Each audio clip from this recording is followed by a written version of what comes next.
hope ka mea kakao kuna inoa. Lohe mai na keiki ana o ka aina lohe mai ka mo'olelo shuku. Aia o ko ka lani hope ka mea kakao kuna inoa.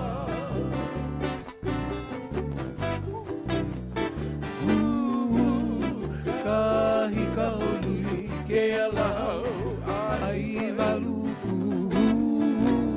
Kahi ka olui shuka shuka moa o Hawaii. Shuka shuka shuka moa o Hawaii. Shuka shuka shuka moa o Hawaii.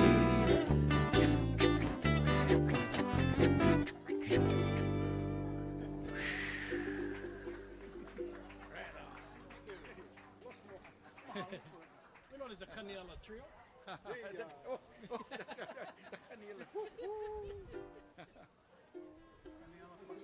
Plus tree. Aloha. Ai ka ʻonoe. Ka ʻohanui. Ila.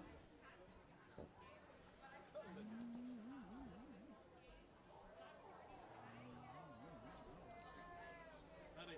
Piha. Kapoi piha.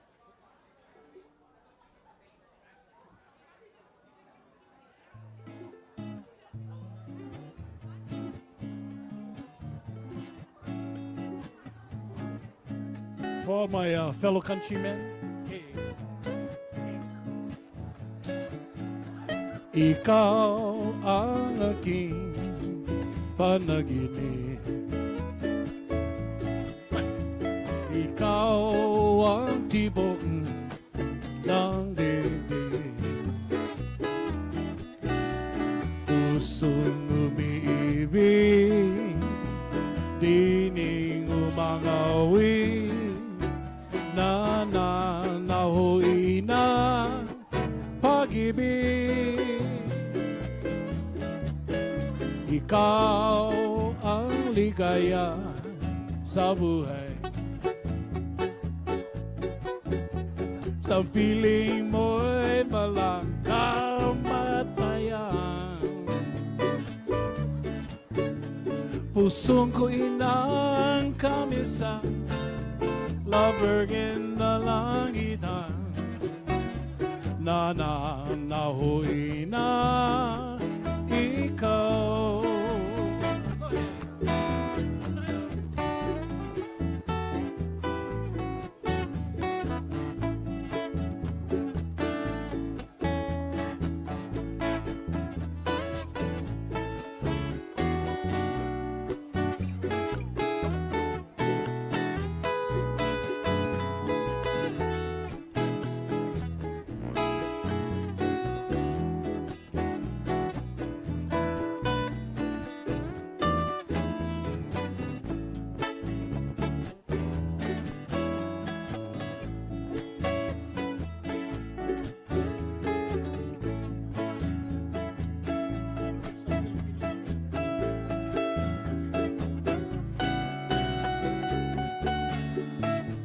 Hina-hina, pas na kanuna.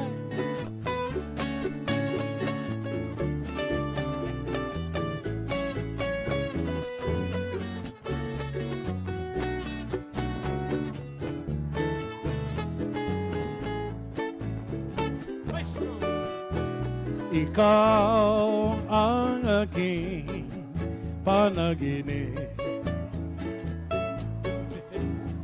Ikaw ang tibok ng dibdib.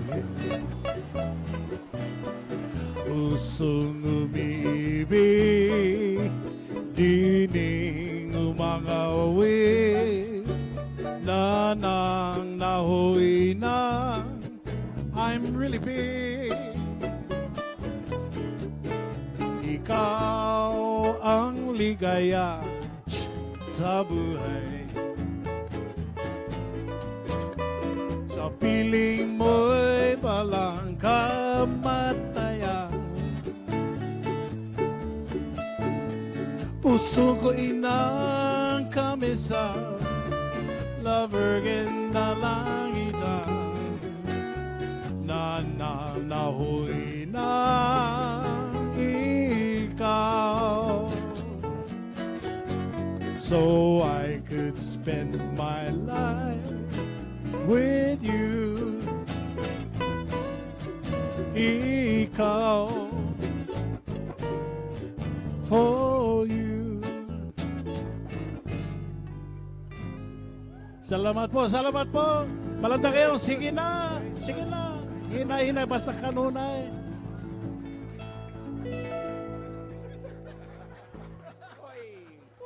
I like that one. Is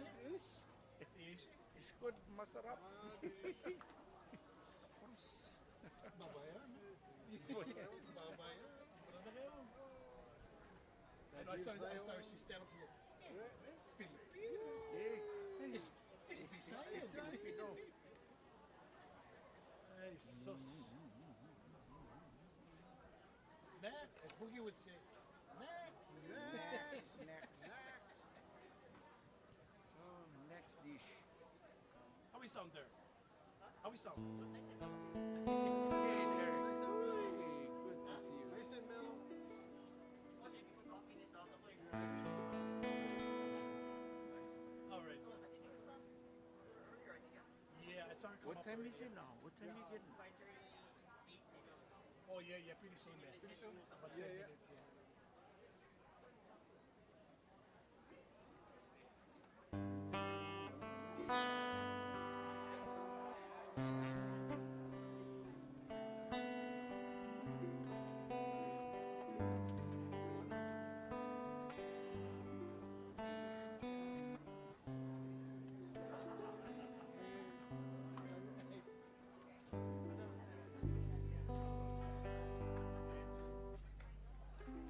Kikibobo.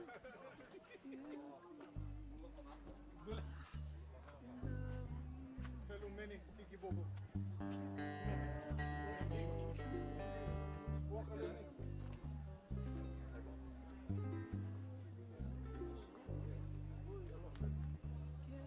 You bring this Earl over there.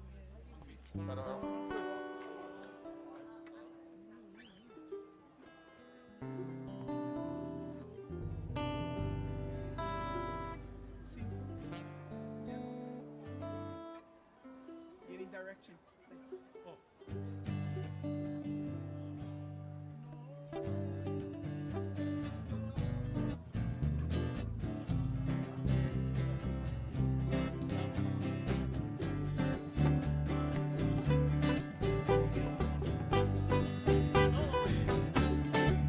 No way, no na ia hipene, tapa o no to aroha, ia oe. Eia te aturi te atua, nanai aratai, ia oe, roto te ia.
tō tātou whātu. Nā mai, tō tātou whātu.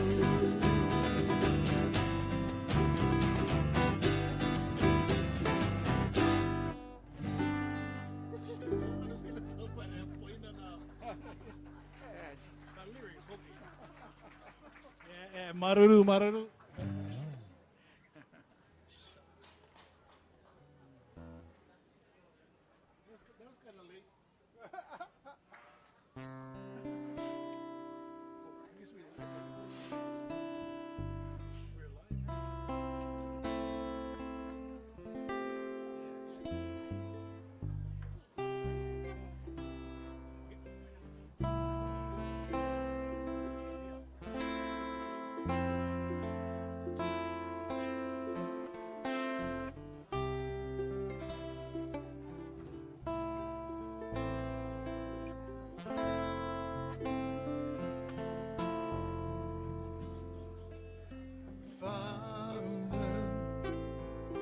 Can you hear me now?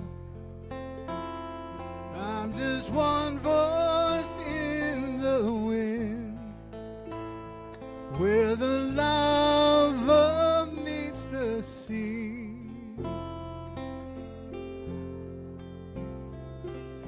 Chills run up and down my spine. There's a vision in my mind of a place that's been before me. Hey,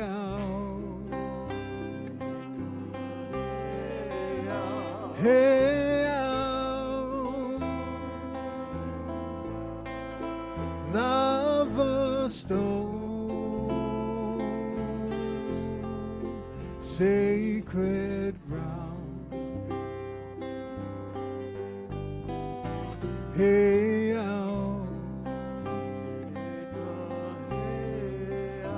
hey, earth and sky, rain come. Father, let your tears fall down as I watch them hit the ground.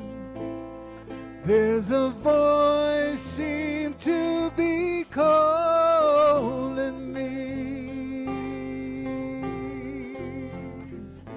Children taught within these walls, it's life upon the earth, a symbol of a soul in a soul. Hey,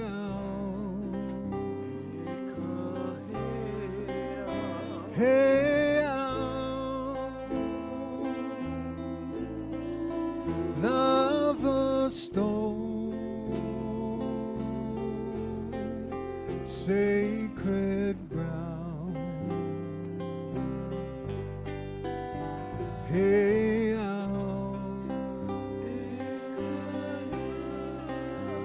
hey, earth and sky,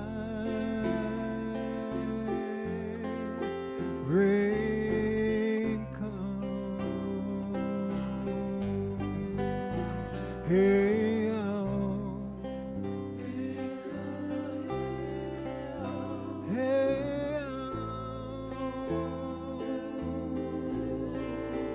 lava stone, sacred ground. Hey,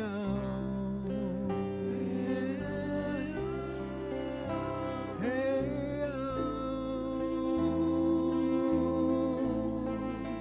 earth and sky,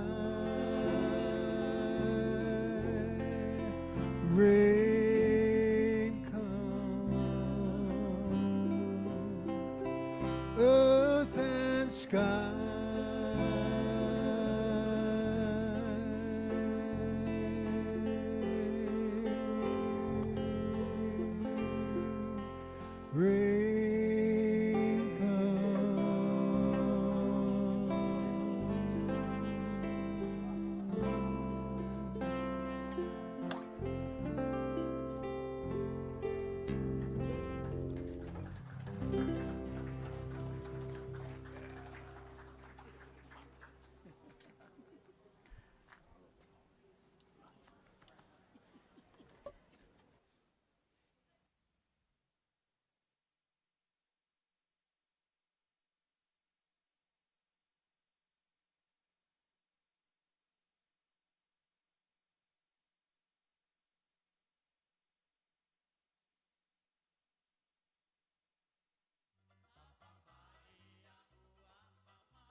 Hello, hello, testing, testing. All right. Hello, everybody. My name is Clinton Kālepa Baybayan.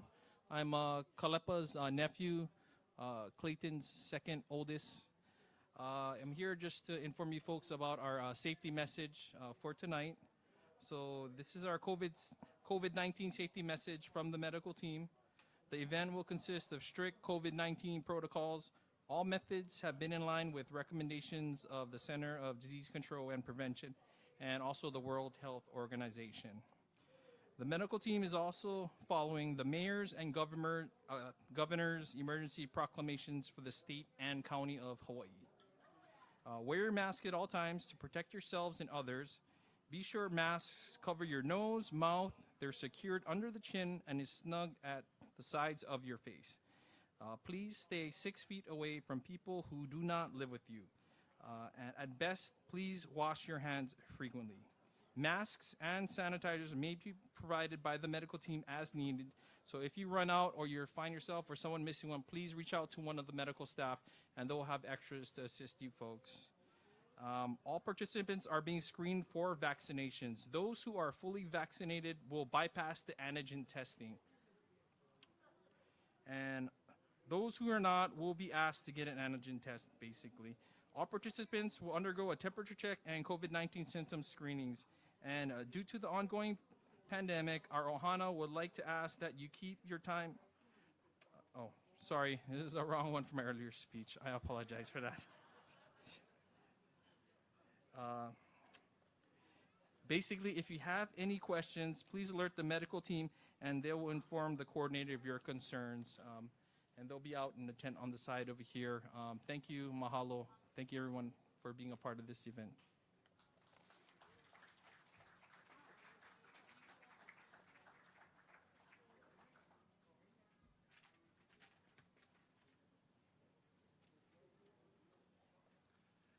And as part of our safety protocols, we'll be wiping down the mics after every speaker.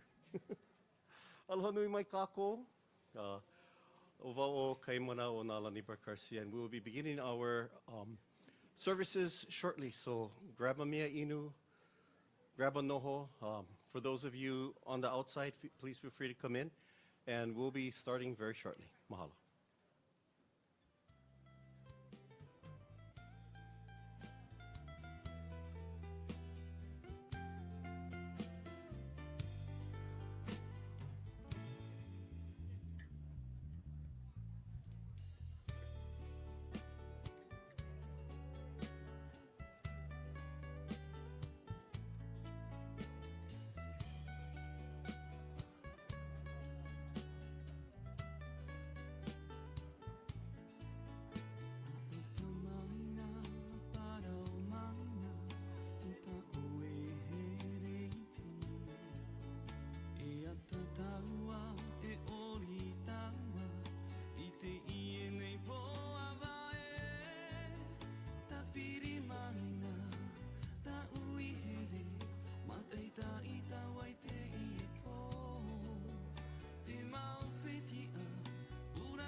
tino ravarava, tōna mata mai te poerawa, uri ona ma te maru, whaotu itu I te mawhatu, tōna rima maru, tōna iri ravarava, ua a ona mai te tiare, whaotu itu I te mawhatu, tiare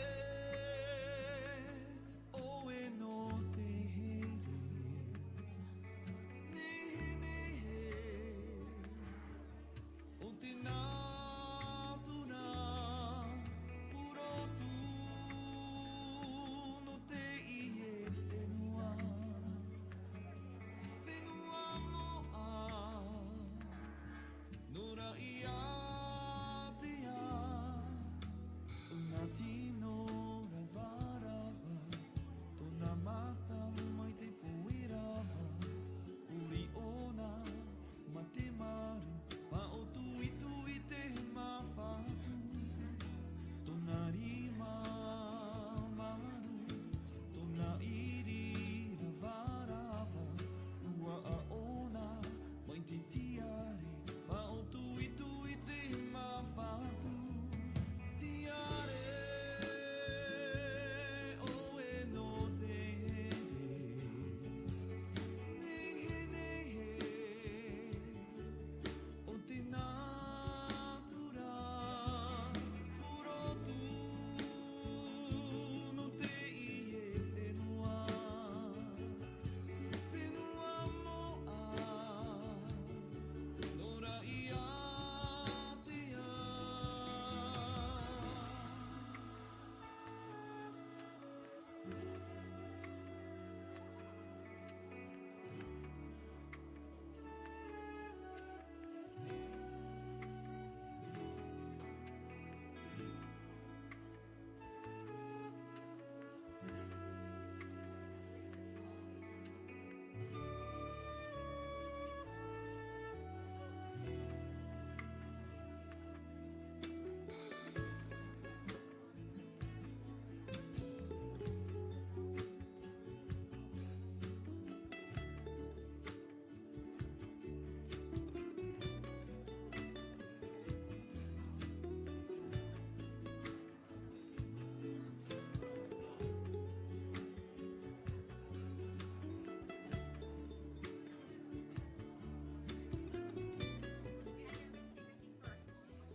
Aloha nui mai kākou. We'd like to ask everyone to move towards your seats. We're going to be starting very shortly. Mahalo.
Maila he makani e te alo te moele hu e. He makani pu anu anu he makani kona hau. He makani u he ko e. Ua kui mai he lono. Ua kani maila ka papawa. Ua lele ta hoka. Ua lele ta uhani ki ala hoi ole mai e. Po pano ka kalani hawe. Na ue ka honua. Kuhuluku.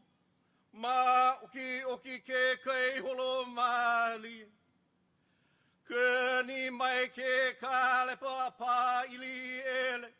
Uhia ka vai ka lehal. E ke ka pena ku ka pena. E ka me nui ku me nui. E ka mākua o mākou e ka mākua o konawa. O ke e loa e piha mau nā pea. O kia kahi kia mau e hi ho kahi kanau. O lau ho mai ai ka awa. O mai au e mai au mau kahan. O ka hoku e ala ki ana ia māku lai e hawa i loa o ka ike, ka awau, ka mana. O ka mea pili whawhai te inau au e lua. O ka imi loa ka mea imi ane ka lani lipu i ka hai hohon. E ke ka pena ku ka pena e. Kau mau no ko ino i ka hanolai. Ho i ka vai nā kai e walu. Ini ho aku nei nā pali o nā tūpuna. Ku uno ke ho. A paolu nā paola aloha ia kawa. I moku mana noa mana e kawa e. I ho i kaula kahika maluon i hau. Moku ke kaula. I hana lei te paina mua ke. I o ahu no i te pili nawa. I molo kaina pili kana. Ho i maui te ore hana o kai ka pena aloha e. I lana i noi te malu o talo e ai te malu o mau. I ka ho lawe no ka ho ola hau. I mua ula i ki mua ula nu e hea i ka ua. I ke lai o ke alai ka hiki. Pa aho ke ka hua. I hono ka naia. Ka ulu ni uhola e ke kei. I ala nui haha i ke ia ke olu. Ho i hawa i motu. I ha mākua i ke kei akua. Lohe ia ke noi ako. O hoku ala ka i pai hilone lai e ola. Ho i kei. Ku holo mau i satawa. I leila no ua poke awa au he po. Mau aku e i la komohana. I a panoku nei ki ala hula o ke ali ka lākau. O ka lākau a ke ali ua mau mai ka e. Ua mau mai ka pilina. Ho i hawa i nā kai. Ka kalano ka papawa. Lohe ia ke kani. O ka pahule hua o ni i hau. O paoa, o kālia. O ka hana moku. O waikiki, o mauina kai apuni e. I ke kai he mai te aiwa ka holo. I tau tirai ta pilikan. I ho i moorea. I moorea i nā ave o ka wheke. Ka alo mai au a pi uku. Pi i haapu. I huahine ae. A i tapu a te aira i a tea. I tapu waa. I ka aha kapu. I ho aku i taha. I taha i te maru o hiro. O hiro te me e nui me o e kalani e. Ho ea i bora. I bora e te vai hou. Mau atu i mau piti. I mau piti te paina mua hoku lea. Ka aina o riho e. Ko ho ka wa i hoi kai hema. Ka alo miti auro kai veri. Ka alo atiu kai hui. I ho i ra o tonga. I ta maru atu ai. I ai tūtaki. Aina lapai. Aina kanaka ole. Ho i mai. Ho i ho aku i wāwai kahi a hoi ka pili. Kau ka pea holo nui manu atele. O ofu oi. Olo senga oi. O tau oe.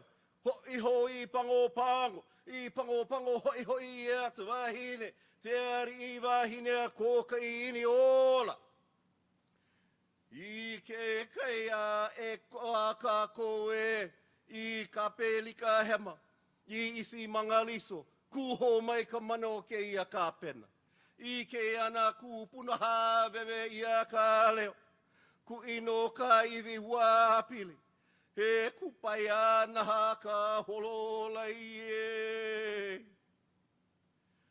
E ke ka pena ua hoi na ale kua loloa, he kia loa ka holo, ua holo a pau pau aho, ua ku uka nai, ua ku uka hanu, ua ku uke olo ke ka pena aloha ie. Ua ku mai ka lani lalani na hoku me he ala kai. O oi ka waka holo I ka lani. O oi o te waka areo. O oi o iwa ke ali. O oi ka ihu pani hoke le vae. O oi o hoku ala kai. E ke ka pena ku ka pena. E ka menui ku menui. E ola mauloa o e ke ka pena e ola mauloa ka inoa. Ka inoa Chad Kālepa Baybayan e kaui ka hano. E kaui ka lani lawe ka lewa lipo. E kaui ka lani kuaka. Au e ka hoi e o ke ka pena. Au e ke aloha e. Au e, au e. Aloha nui ka ʻohana. Aloha.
E pole kākou.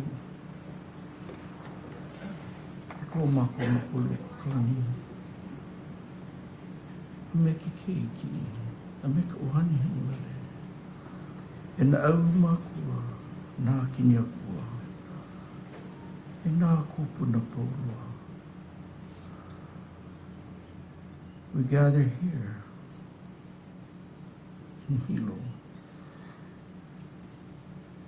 as we celebrate the life of one who was truly a pillar,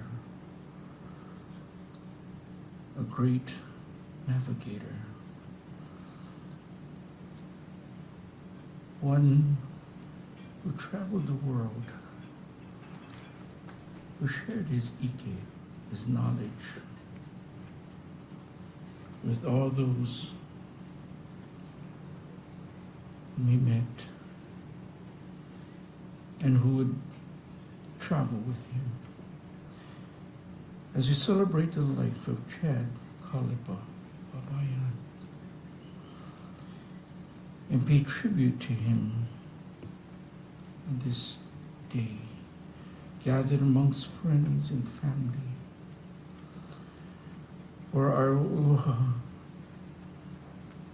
goes to Audrey, Kala, Puka, Okai,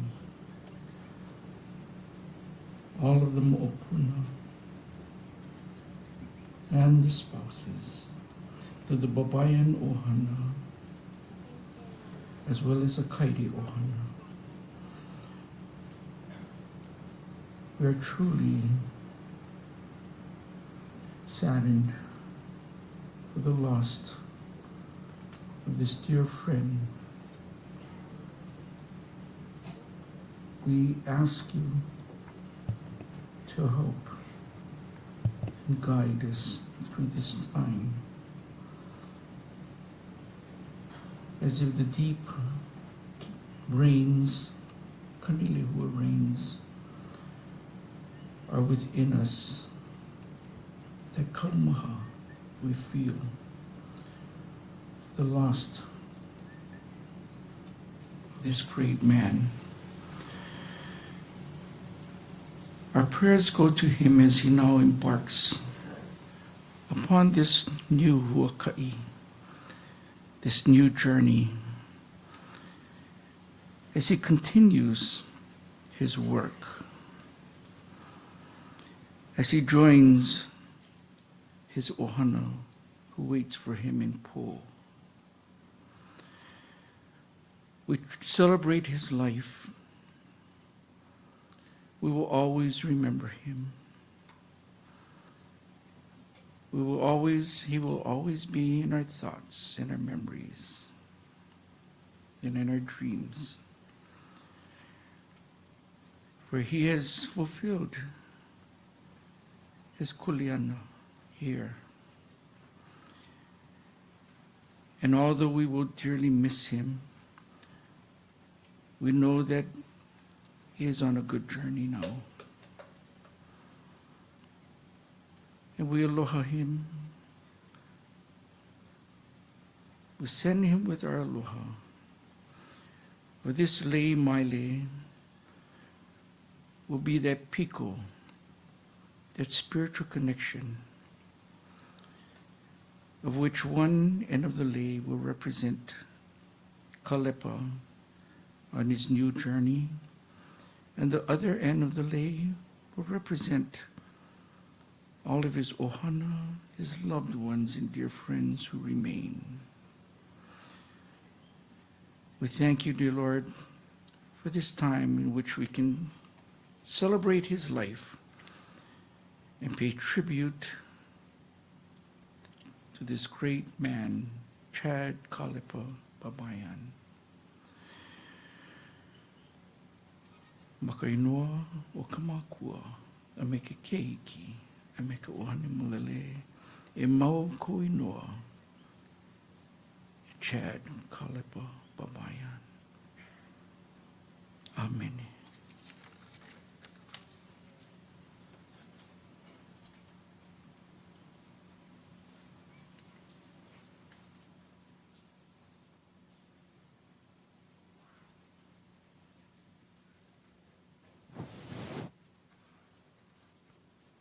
Mahalo nui Kaniela for your leo pule, your leo oli, your mana oho mai kai to start us off this evening. Ohana, friends, we have and have had a lot of wonderful memories that have been shared throughout the day. We encourage you as you sit at your tables and you sit at your chairs, hold Kālepa in your hearts, the fond memories. And each of the words that our speakers will share, I'm sure you'll find the spark, find that connection to that wonderful man that is Chad Kālepa Baybayan. We'd like to continue with our program this evening. Our next two speakers will be calling up Clayton Baybayan, his brother, to talk about growing up with him, followed by Kala Tanaka, his daughter, to share a little bit about growing up with Kālepa as a father.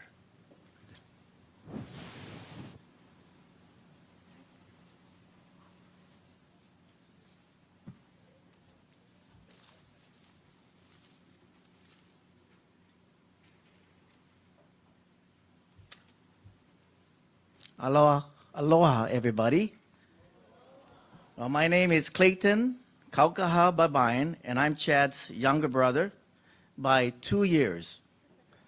Anyway, I've been assigned with the task of taking you back in time when Chad and I were just boys.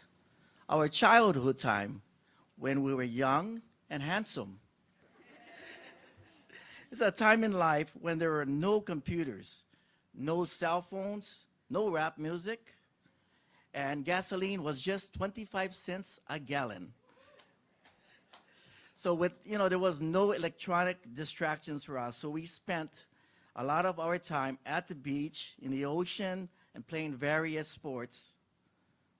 This was during the later 60s and early 70s when we attended grade school at Sacred Hearts and high school at Lahaina Luna.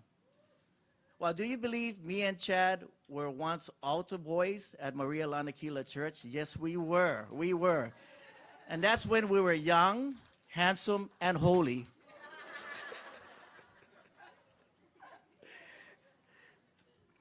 Okay. He once said to me that I was his best brother. He said, went like this, Clayton, you are my best brother. Sorry, but brother, I just had to add some fiction in there. Forgive me. Actually, and seriously, we never fought. We never fought each other. Instead, if anybody picked on me, he would fight them. He was my protector. He really was my protector. And now my protector is gone. When he died, part of me died too. It'll never be the same, and I will honestly miss him. Now let me talk to you briefly about our family, who we are, and where we're from. In Hawaii, when people meet each other, one of the first things they say is, who you? Where you from? And what's your last name? This is our story now. Our maternal grandparents, this is my mom's side, was Dallas Kālepa Kālepa. He was a full-blooded Hawaiian from Lahaina.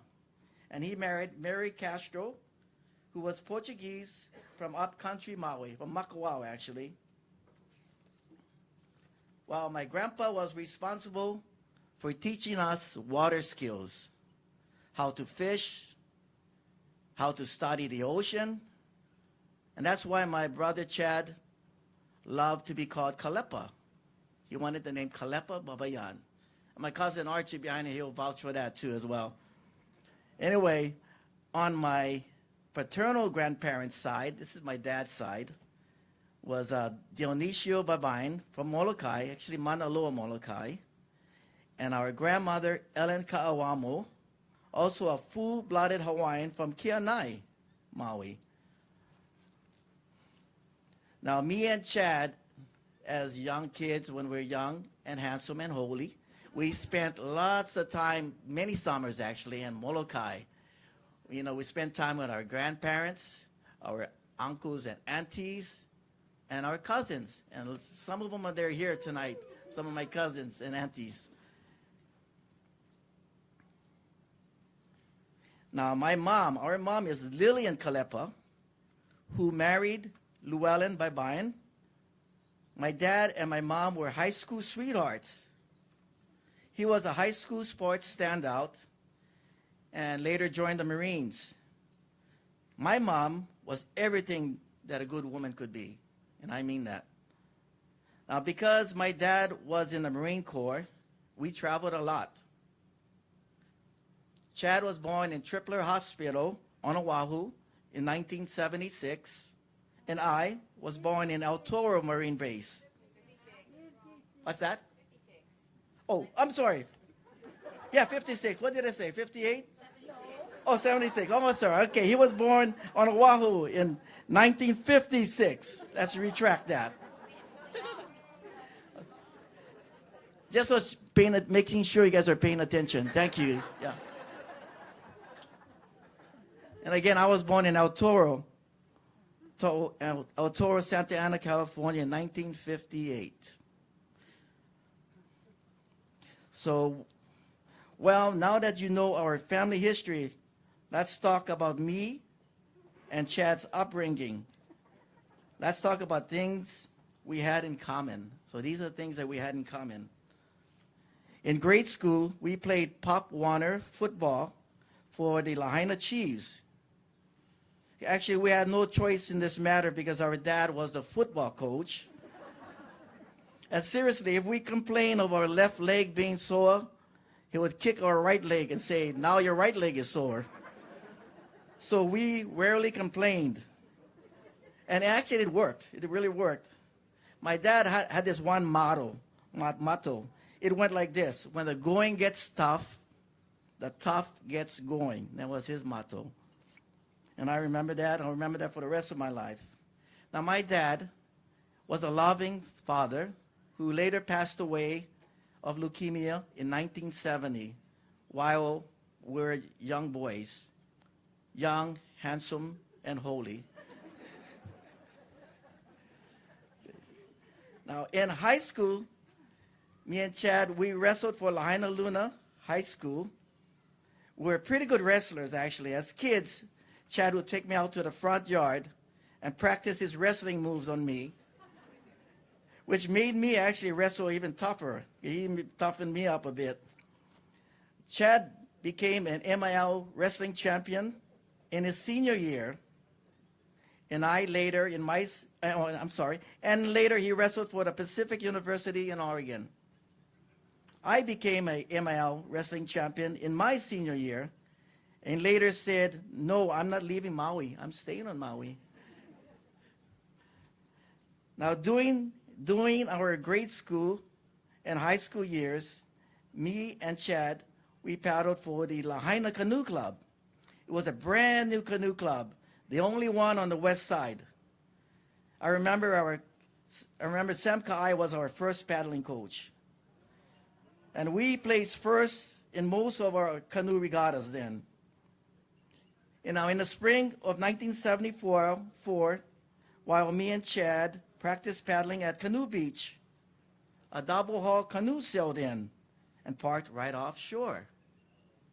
It was the Hokulea. I guess they got attracted to the canoes. That's why they parked off the beach by us. Now, they were looking for future sailors. The crew invited me and Chad aboard and showed us around. We were young, handsome, holy, and muscular. So who wouldn't want us? Okay, maybe that's a little bit, but that's, you know. Okay, well, anyway, Chad was then a senior in high school and would soon graduate. He wanted so much to become part of the Hokulea crew that he would fly over to Oahu on the weekends to work on the Hokulea. He was happy and ready to leave. Me, on the other hand, I said to myself, no, I'm not leaving Maui. No ways. And that's how Chad actually got started on the Hokulea from then on. Now let's talk about little things about that we were different, actually. First one, Chad was always an organized person. I definitely was not organized, but I could always find my papers in my room somewhere in that big pile over there. Chad was always dedicated to finishing his task whatever it was at that time. I was a guy who could easily get sidetracked and go out, hang out with my friends, my classmates. That was my priority. Now, in both of our senior year, we were Chief Justice of the Lahaina Luna High School. So what is a Chief Justice? So the role was of a Chief Justice, for example, in our school, if you got demerits for walking around campus when you should be in class, you could dispute your demerits in the court-like fashion. And guess who the judge was? You're right. Yeah, it was us. Well, it was Chad first, and it was me later. So during Chad's reign as the Chief Justice, everyone was guilty. No one got away with anything. No one did. He was strict. On the other hand, in my senior year, when I became Chief Justice, everyone was not guilty. The bad guys usually ended up being my friends anyway, so. But sadly to say that the Chief Justice position after my reign, they canceled that position. It didn't work anymore. The Baybayans broke the system, and it no longer exists.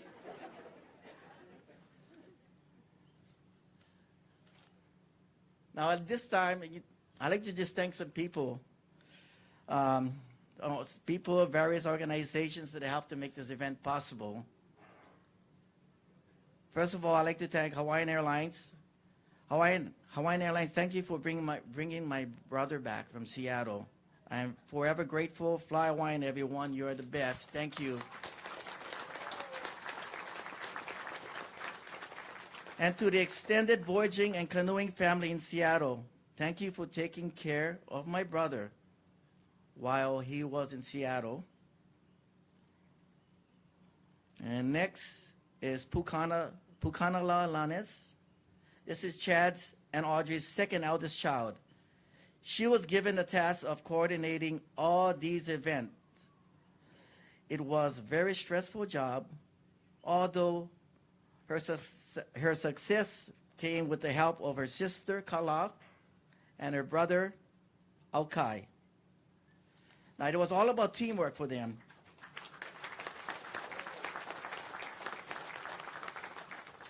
But by the way, did I mention that Pukanala is a realtor?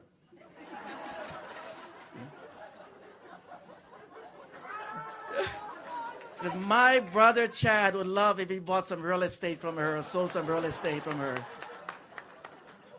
Actually, Puka made me say that, yeah. Next is Kālepa Baybayan. This is my daughter. She was in charge of setting up all the medical and COVID procedures so we could have this event. Thank you, Cassie. Cassie, thank you and your professional staff for all your hard work. And lastly, this goes out to my cousin Archie Kālepa. Archie, you were the first person that I called when I found out that Chad had passed. You felt my pain on the phone, I felt yours. I knew you could make things happen behind the scenes. That's why I called you first.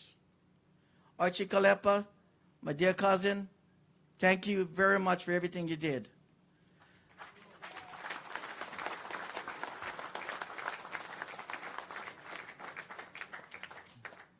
Now, in closing, I'd like to mention there's this one saying that goes like this. Behind every great man, there's a great woman. And that is so true for my brother Chad. But he was lucky. He had two great women in his life. The first one was his wife, Audrey. She played a big role in his success, definitely. Her unselfishness, patience, and devoted love for my brother led to his success. Now, the second one, Audrey, there's no other woman, yeah? I mean, the other one is my mom, yeah, Audrey, sorry. Yeah. Okay, you can relax now, Audrey.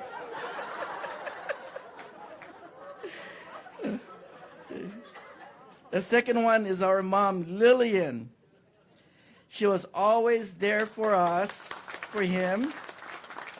Actually, she was instrumental in helping Chad create the voyaging manual that he published. She did all the typing for that.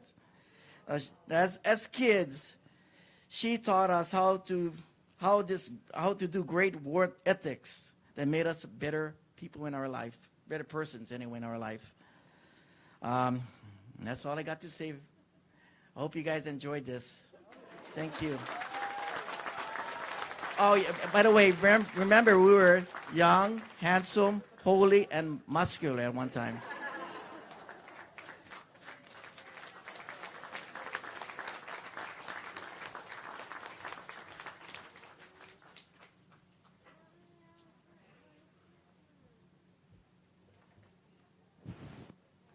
Mahalo, Uncle Clayton. It's kind of hard to follow you, so I'm just not going to try. You win. You know, growing up, being his eldest daughter, there's three of us, right? So there's myself, Pa'ana, Kala, Janelle, Baybayan, but now it's Tanaka. And then Pukanala, yeah, and then Aukai. What I just found out was of all the pictures as we were going through them, I had the most. Must be because I was the first one. But I have to say this, Puka is definitely takes the cake for having Dad's organization and sticking to tasks. I try every day. And that was really something that I admired about my dad, was the fact that he was just so organized. He stuck to it. And when he had something that he was focused on, he was diligent about it. He never stopped, never gave up. And so for me, that was something that I could strive for. And I continue to strive for that. I do. One of the things, though, that Uncle Clayton had said was how Dad was Chief Justice and tough on everyone. It was just like that in the house as well. He was tough on all of us. He was caring, but I always remember his toughness. Even in high school, you know, what do you do next? He was always drilling me about that. What are you going to do next? And, you know, it really made me think I wanted to kind of cruise and take my time. And he was like, no, well, what are you going to do? You know, he always really like pushed me to keep on thinking about what was next. And that is the that vision of my father. Amazing. I love it. One of the things that I also shared with him, though, that maybe my sister didn't as much, my brother a little bit, was the fact that I got to voyage with him. And that was something special that, you know, now that I have children of my own, I hope that maybe one day they might be interested in, but I'm never going to push them to do it. And that was the thing about my dad, is that he never forced us to do the things that he was into doing, you know. He was so passionate about the canoe and about his culture, but he never forced us into it. And it wasn't really until I was in college, when I was taking Hawaiian studies, I was taking Hawaiian language, I began to become a little bit interested. And actually, you know how I said my dad was tough? He really was tough, and he was kind of scary to talk to. So in the very beginning, when I was interested, did I talk to my dad? No, I went to my grandma first because she's so much more friendlier. And so I talked to her and I said, you know, I think it's kind of neat that I would love to try it. And she got on the phone with my dad, and she probably told him, not asked him, but told him, oh, you know, your daughter want to go sailing. You better take her sailing. And she gets off the phone with him, though, and she's all like, oh, I guess you're going to go sailing. And I was so scared. And I was like, oh, my gosh, it's really happening. And I was terrified because I'd never done it before. And, you know, my dad being the tough guy, I know he never did easy things, you know. But the only reason I didn't back away or say, no, that's okay, was just knowing that my dad was there. And that's the thing, is my dad, you know, he was our rock, like really and truly. And I still feel, even to this day, maybe he's not physically here, he's still our rock, and he's still all around us. I mean, look, it's not raining yet. I just think that was him. But voyaging with him as a dad, but also as a captain, he treated me just like any of the other crew. My first role on the canoe was washing everybody's dishes, and that was okay. That was totally fine. I learned to do that really well. So he didn't give me any slack. In fact, when we were in Japan, I don't know how long I was. I didn't think I was that late, but my job was to wash the crew's laundry.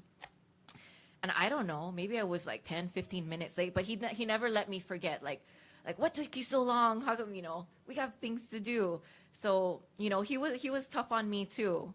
And then there were those moments of just being with him on the canoe that are ones that I'll never forget. In 2013, I had this awesome opportunity to navigate up to the Nihoa, which is part of the northwestern Hawaiian Islands on Hikianalia. And there was actually a team of us young apprentice navigators. And man, I think my sailing sister Haunani says it best. Like, when you're navigating, it's really, really hard on your brain. It's like, oh my gosh. She says brain damage. It's really hard. You're really, really focused. But anyways, after we had got to Nihoa and we sighted the island, we had circled around and we were coming back to Kauai now. I was just exhausted, but you know, like every single one of us young navigators on that canoe were so just high off of all of this because we just did it. none of us wants to rest. Everybody just wants to stay and just milk every second of it. And you're on this canoe with these master navigators. You want to learn everything from them. But anyways, I'm exhausted and I'm sitting in the back with Dad on the navigator's chair. And he puts his arm around me and he gives me a kiss and on my head. And that was just the sweetest thing, no words. And that's another thing about Dad, is that I wouldn't say he was a man of few words. It's just that he was very intentional about what he said, you know? He never just say things to just say things. It's just like, if he could say it in one word, he said it, and that was it. And my loving husband, I'm going to say it, but I remember when he first met him, he was like, I don't think your dad likes me. I'm like, no, it's okay. That's just the way he is. He doesn't say much. It's okay. He likes you. But I, you know, and that too about language, that's another thing that he taught me is sometimes I can just talk and talk and talk and talk and talk. But he really just taught me about thinking about the things that I say, about the words that I say, and choosing them wisely before you just start spitting them out. You know, it's not just about how you start a conversation, but it's also how you leave it.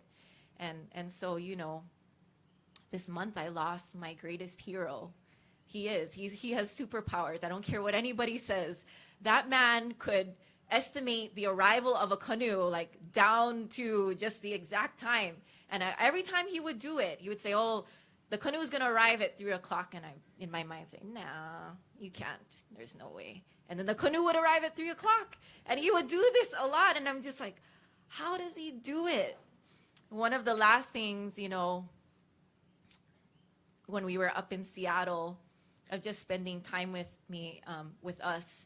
And this is the thing, right? I know there's us, the immediate children, but there's more of us. He's mentored so many. He is a father to so many other children who are my age or even older than me. I think of him as a dad as well, too. And he always taught. He was a relentless teacher. He never stopped teaching. And, you know, so anyways, when we were in Seattle, we were outside, you know, outside of the house. And he just looks around.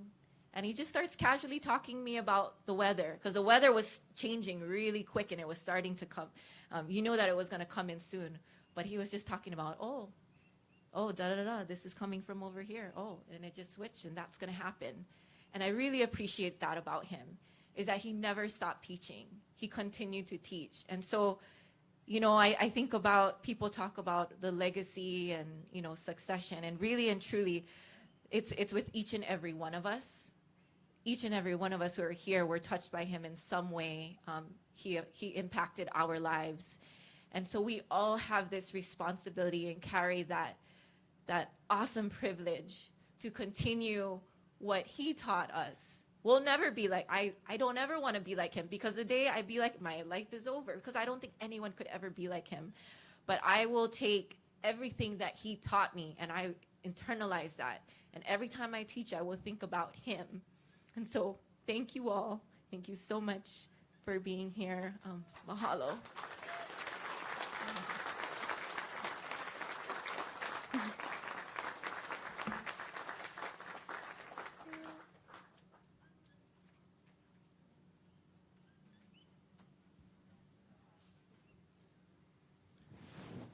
Mahalo nui, Clayton and Kala. Mahalo for all of these insights. You know, we've voyaged with Kālepa in many different oceans and in many different islands. And these are the stories that we've never gotten to hear, and we love hearing them. You know, thinking of Kala, I thought we were spoiled. We got to Japan. First time I didn't have to wash my own clothes in a bucket. And I was like, yes! And then it was over and I had to wash my own clothes again after that. But what Kala said, Kālepa held her to a higher standard than the rest of us. As his daughter, he expected as much. But what I also knew is that Kālepa would always give you something that you can accomplish. He knew you had it in you if he gave you something to do. So mahalo. And another great memory of Kala was early on in her sailing, one of the sails she was talking about was sailing Hokualakai to Kauai. We got there and we found out that was the first time Kala had ever been to the island. She had never been to Kauai before. And then she needed to hurry up and get on a plane. Get on a plane so she could get back to work. And her dad, the rest of us, kind of held her hostage and said, no. No. And that was the start of her really choosing va'a over everything else. I do see some of you in the audience with your phones up, live streaming. Your arm's going to get sore because there's a lot of wonderful stories to hear about Kālepa. But this is going to be recorded, and the YouTube feed is going to be available at imilua, hawaii.org, at hokulea.com, and other venues. So we'll be able to watch this more and more. So moving along in the program, we'd like to call up our next speakers, which is his daughter, Pa'anakala Lanes, and his Pukanala. Yep. See. That's the sibling rivalry there. And you probably won't see it off camera. I'll probably get a kick on my way down. But mahalo, Puka and her son La'akea Foster are going to come up and share a little bit of life with Kālepa as a grandfather. And I'll tell you, on the canoe, that once he became a grandpa, that was all he could talk about. La'akea, when he would bring you to the canoe with us, we knew you were his first love. With that, Puka and La'akea.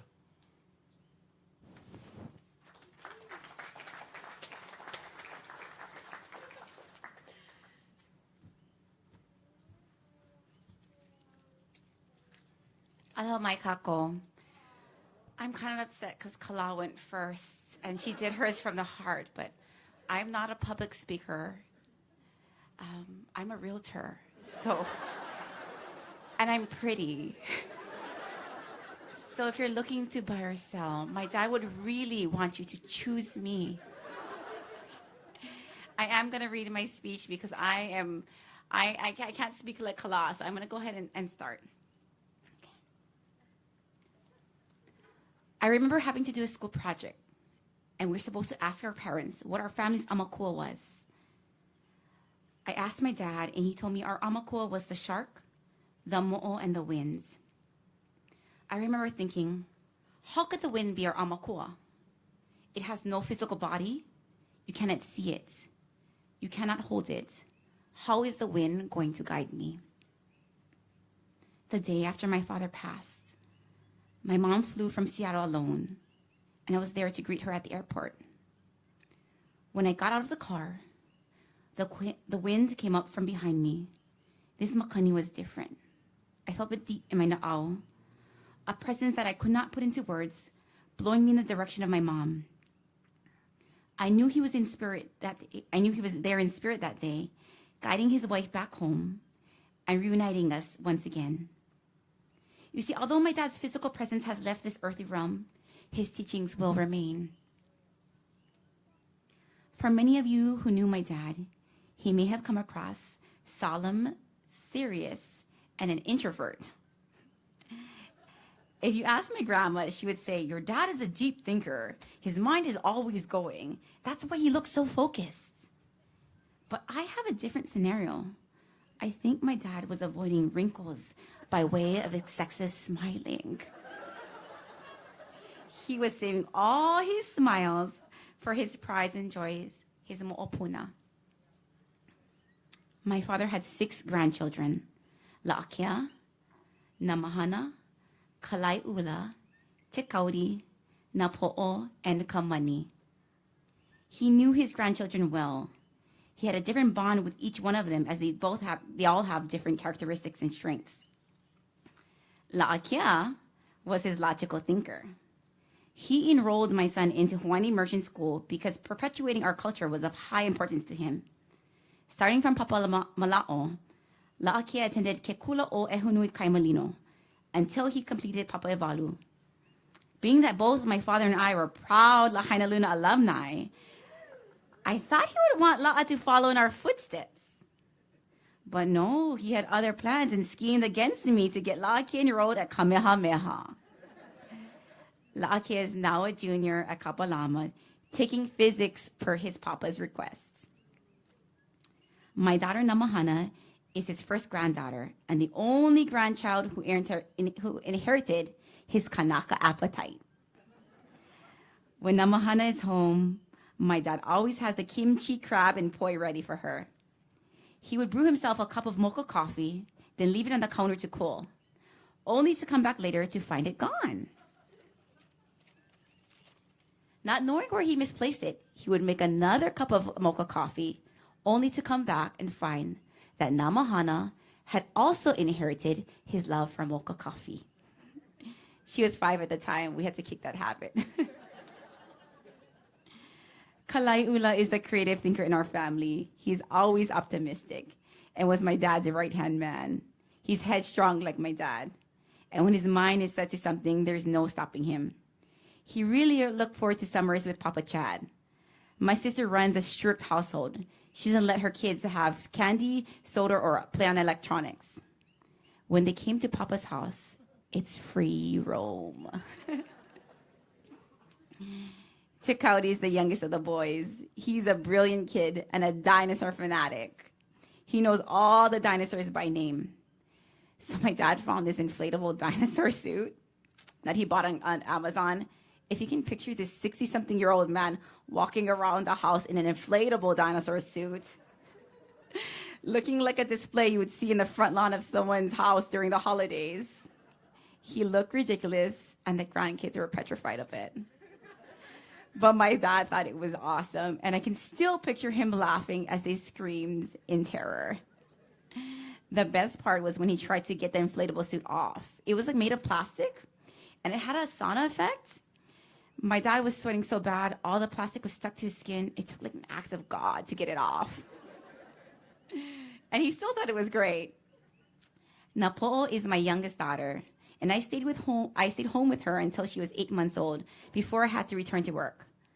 Papa Chad was her babysitter, and I gave him strict instructions for her care that he would blatantly ignore. I would pick her up to find my dad teaching her to climb the stairs.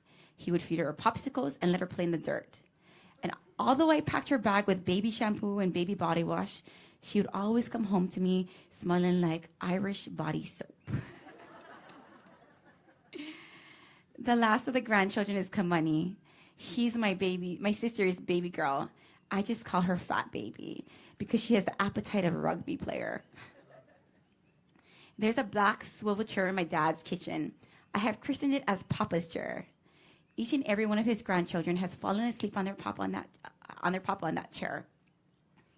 He would hold them for hours, even after they fell asleep. There's something about being in their arms that would calm the kids. Maybe it was the sound of their beating heart as they pressed up against his chest.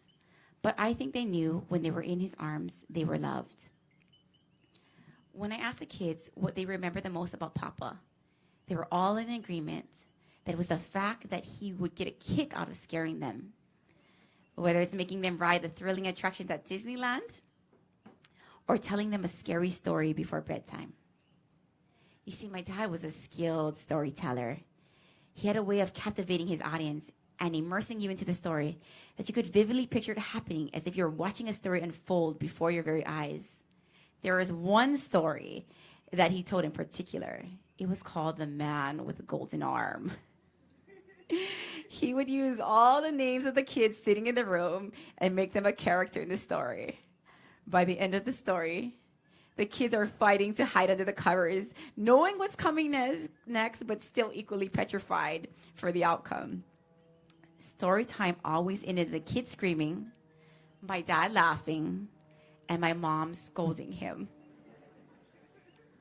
Although he liked to scare the kids, he loved them all dearly. Summers were his favorite because that's when he would have most of them all together. Having the family together was important to him. He loved his grandchildren and always wanted to make sure they were included and cared for. The year I got married, Dad was off sailing on the Malama Honua voyage. And he wasn't sure if he was going to make it back in time to walk me down the aisle. But he made it home for the wedding. And when we had our father-daughter dance, I finally broke down and cried. Wrapped in my father's arms and dancing with my dad, just like we would when I was a little girl. There were no dry eyes under the tent as we danced. My dad saw La'akia crying and signaled him to come next to us. Before I knew it, My dad had both of his daughter and his grandson in his arm, comforting us as we danced and cried. Then, just like in life, when he knew we were good, he let us go and stepped away, finishing the dance without him. I was reluctant to let him go, but I knew I was still in good hands. Laiula, who was watching, saw his papa leave the floor, but saw me and La'a still there dancing and crying. He came to hold us and comfort us. This is a great representation of our family. My dad was the pillar, but he set the pace for his grandchildren, showing them that we always stand together as a family. Sorry, I need to turn the page again. I'm not a good speaker. I'm just a reader. 3 months ago, we received the horrible news of Te Kauri's brain tumor. Te Kauri was 5 years old at the time, and it caught us off guard.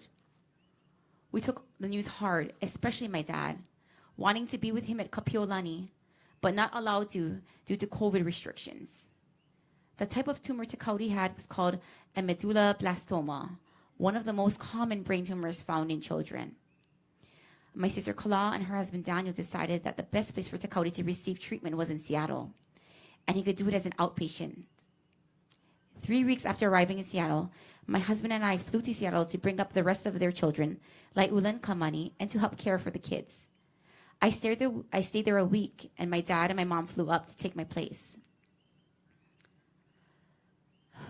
Finally, being able to see Te Kauri in person and seeing all the progress he made gave us so much relief. I knew my dad was happy to be with the grandchildren. He spent his final days at the lake house watching the ducks from the dock, taking the kids for walks in the park, and floating toy boats with the grandkids on Lake Washington. His grandchildren were the light of his life. The older ones will have memories of their papa. The younger ones may not remember. So I ask you for your help. When you see his grandchildren, share stories of their papa. Don't let those stories die. Remind them of who their papa was, so his legacy may live on. As I'm wrapping it up, I was thinking to myself, how do I end this? How do I say goodbye to a man I love so much? And I think back to a time of when I was a little girl and my dad was leaving away. And I was telling him that I didn't want to say goodbye. We always have to say goodbye. And this is what he told me. In our family, we do not say goodbye, Puka. We say ahui ho until we meet again. So until the day I can dance with you, my dad, among the stars. Ahui ho until we meet again. I love you, Daddy. Mahalo.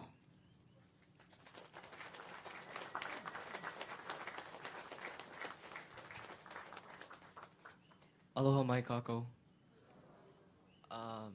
What you were saying about how Papa loved to terrorize us, that was completely true. And the one about Disneyland was with me. So I'll tell you guys that story first. So it was me, my grandma, my sister Namahana, and my papa. He had taken both of us up to Disneyland. And my grandma and my sister was tired, so my grandma took her back to the hotel room. And then, so it was just me and my papa. And I asked my papa, can I get one of those really big pretzels? And he said, yeah, but after you go on all these rides with me. And I thought it was going to be easy. I was wrong. And so I was just tall enough to go on the Tower of Terror. That's what it's called, yeah. And so he took me, and I had no idea what this ride was. And once we got on, it started climbing, and it dropped. And it was so scary. It was the scariest thing in my life. And I was bawl crying. And then in the picture you could see, he blocked my face with a shaka. But you want to know what the best part was? I never got the pretzel. My papa, he really wanted the best for us. So I think it was more like to toughen you up. So I also wanted to share with you an oldie I wrote for my papa. But don't expect anything too good. It's not like Kaimana's. It's kind of short.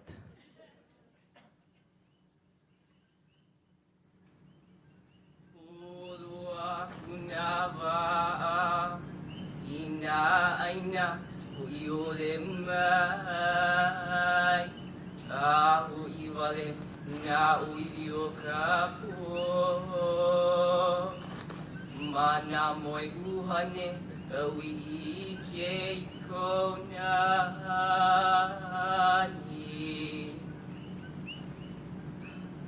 kanani o na pea na kua mo kano kilo ka kala ke kālepa i ke ahi a kue kue i hola kalani i mehe imi haula lele na iwa i oa ia nei aua au na huo ke kai e o e na pua e o e na manu e o e na pua e o Hawaii e ho i mai e ho i mai e ho i mai inoa no Kālepa.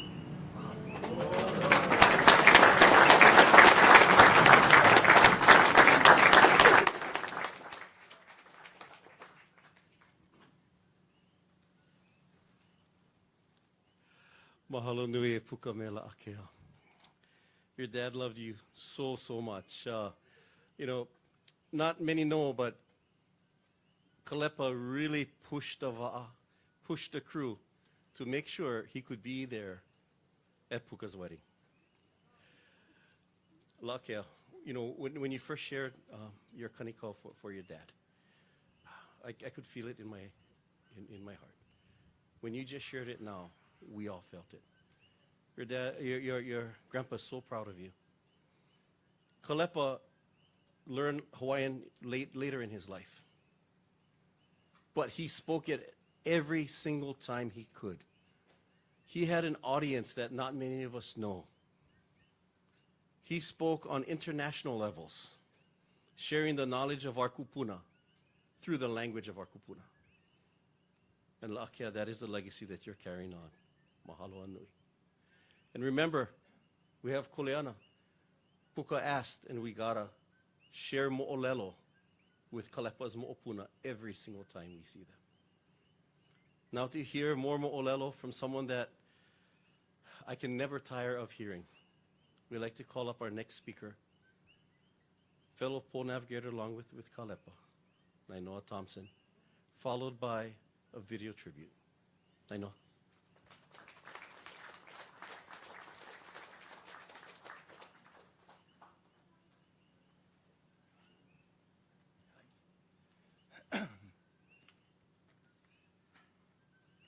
Aloha mai kākou.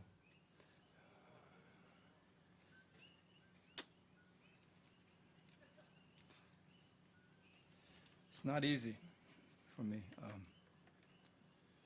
but I'm really privileged to be and honored, and more so now that I've had a chance to listen to his family, and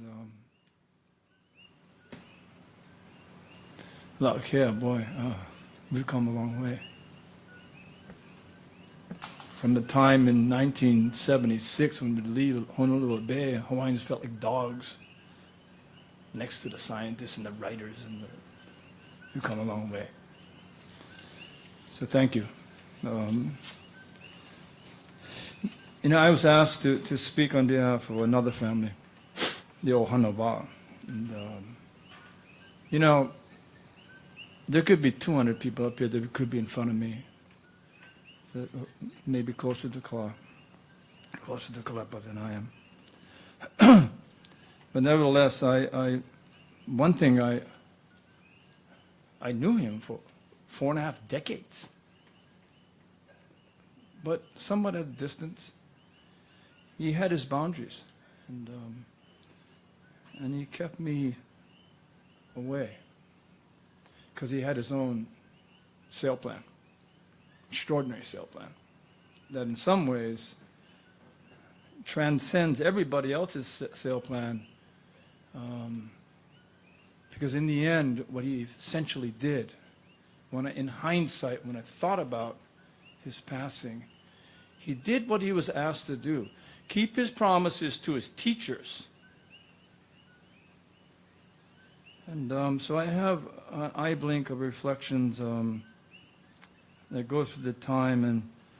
And but before I do that, I want to make sure the family knows that this is a really rough attempt to try to bring some kind of context into how broad he was as a navigator on the canoe, in the classroom, in the communities, at the global level. And so before I do that, I want to make sure that this is for the family. And there's a message that is terribly important that I'm speaking on behalf. It's the message of the other 9 Poe navigators that are scattered throughout the biggest nation on the earth, down to Aotearoa and to Rarotonga. And they want to say that they're apologetic that they can't be here tonight. For them, it's not just apology, it's pain. They're hurting. So they made sure that I would let you know that they are with your father, no matter where he goes. And they want to let you know that, and thank you, Audrey, for permission to take Kālepa to the doldrums, to the convergence zone, because that's where they are crafting a message to the family based on the place that were common to us, the Va'a and the oceans.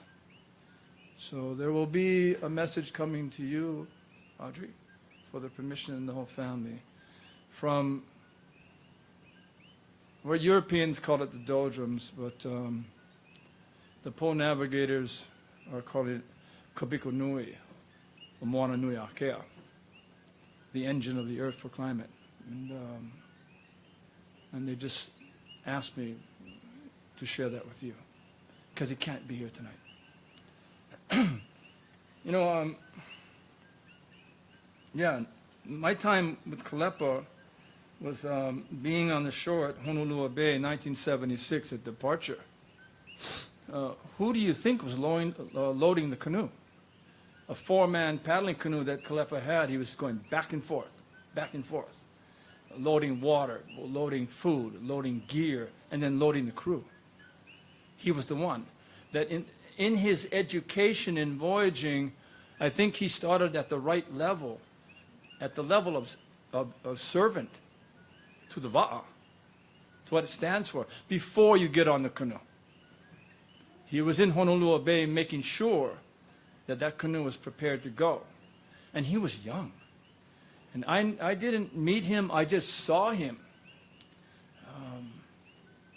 He was there as a servant to the Va'a, which is the way schools should begin.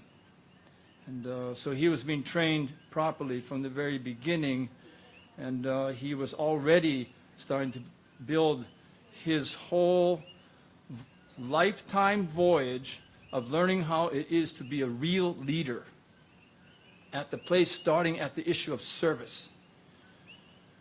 But I would finally meet him in 1977 because he was brought to the canoe by Leon and Joanne Sterling that wanted to make sure that this crew knew who this boy was. And he was a boy. He was young. And that they wanted to know that this is their student. They wanted to know that Kālepa is someone really special. So they took him, they coveted him, they held him, and they trained him. And they trained him hard. Do you know that Kālepa was first alternate to the 1978 voyage, when we lose the greatest waterman on the planet, when we turned Hokulea upside down, fully rigged in the Molokai Channel, almost lost the canoe. First alternate. It would have been the youngest crew member ever to sail that canoe. But when the Hokulea came back to the dock, completely dismantled and shredded, he was there in the dock with Wally Foystath to heal the canoe, to repair the canoe, to give service to something greater than ourselves. He was there for the va'a. That relationship to Hokulea was growing in such a powerful, intense, focused, correct way. Service first. And then something happened after that tragic sail. There would be, Kālepa would switch from servant to student. Beyond Joanne and beyond Leon, two names have to be brought into this room. One is Piailuk, Mao, who would agree to come back and train us so we would never turn that canoe over again. Came back from his islands in Micronesia, vowed never to come back. He didn't believe Hawaii had leadership enough to be able to set a course that was worth it. But he came. And he gravitated to Kālepa. Kālepa gravitated to him. The other name that's important for this room is Captain Gordon Pianaya. Comes from a whole genealogy of seafarers. His father, Abraham. Gordon instinctually knew Kālepa is special. And he's young. And he needs to go, but he's young. Therefore, he needs to be protected. They trained him. And in that training, I still was not close to Kālepa. He was interesting. I would look at him, but he'd look away. I'd ask him a question, and he wouldn't answer. And I don't know why. But one thing I found out from him quick, that boy is tough. He's tough.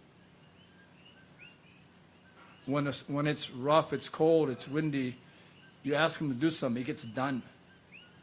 That loyalty to command, that loyalty to the canoe, that loyalty to your crew, when you're asked to do something, you do it. No matter how hard it was. And I was just amazed.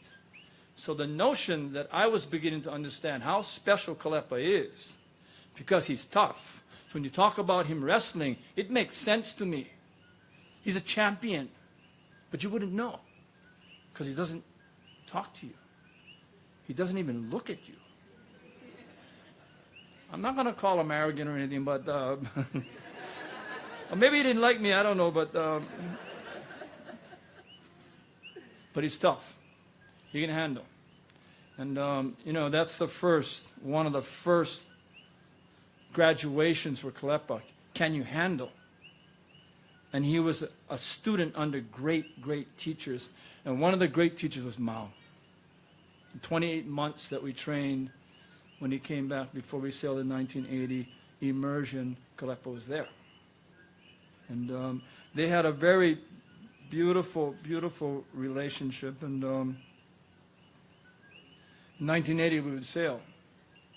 The first voyage since we swamped in 1978 from here, Hilo Bay. Kālepa would be the youngest to ever sail deep, and he'd be one of 5 on that crew that would go both ways. 6,500 miles of the Pacific rough ocean that doesn't care if you're ready. And I was worried about him because I didn't know if he was ready, but it didn't matter. His teachers believed he was. And he proved that he was, because he wouldn't let down his teachers. You start to clearly understand that this boy is special because he navigates his life by really core values of caring for each other, loyalty to your teachers, loyalty to command, and having the belief that if you're asked to do something, you complete it. That's why, Clayton, I start to understand him more because of how he was raised by your father. And, so he sailed both ways, and now he's starting to rise as a voyager, as a crew member. But the reason why he started to rise in the Voyager rediscovery in 1985, so in the 1980s, he was a voyager.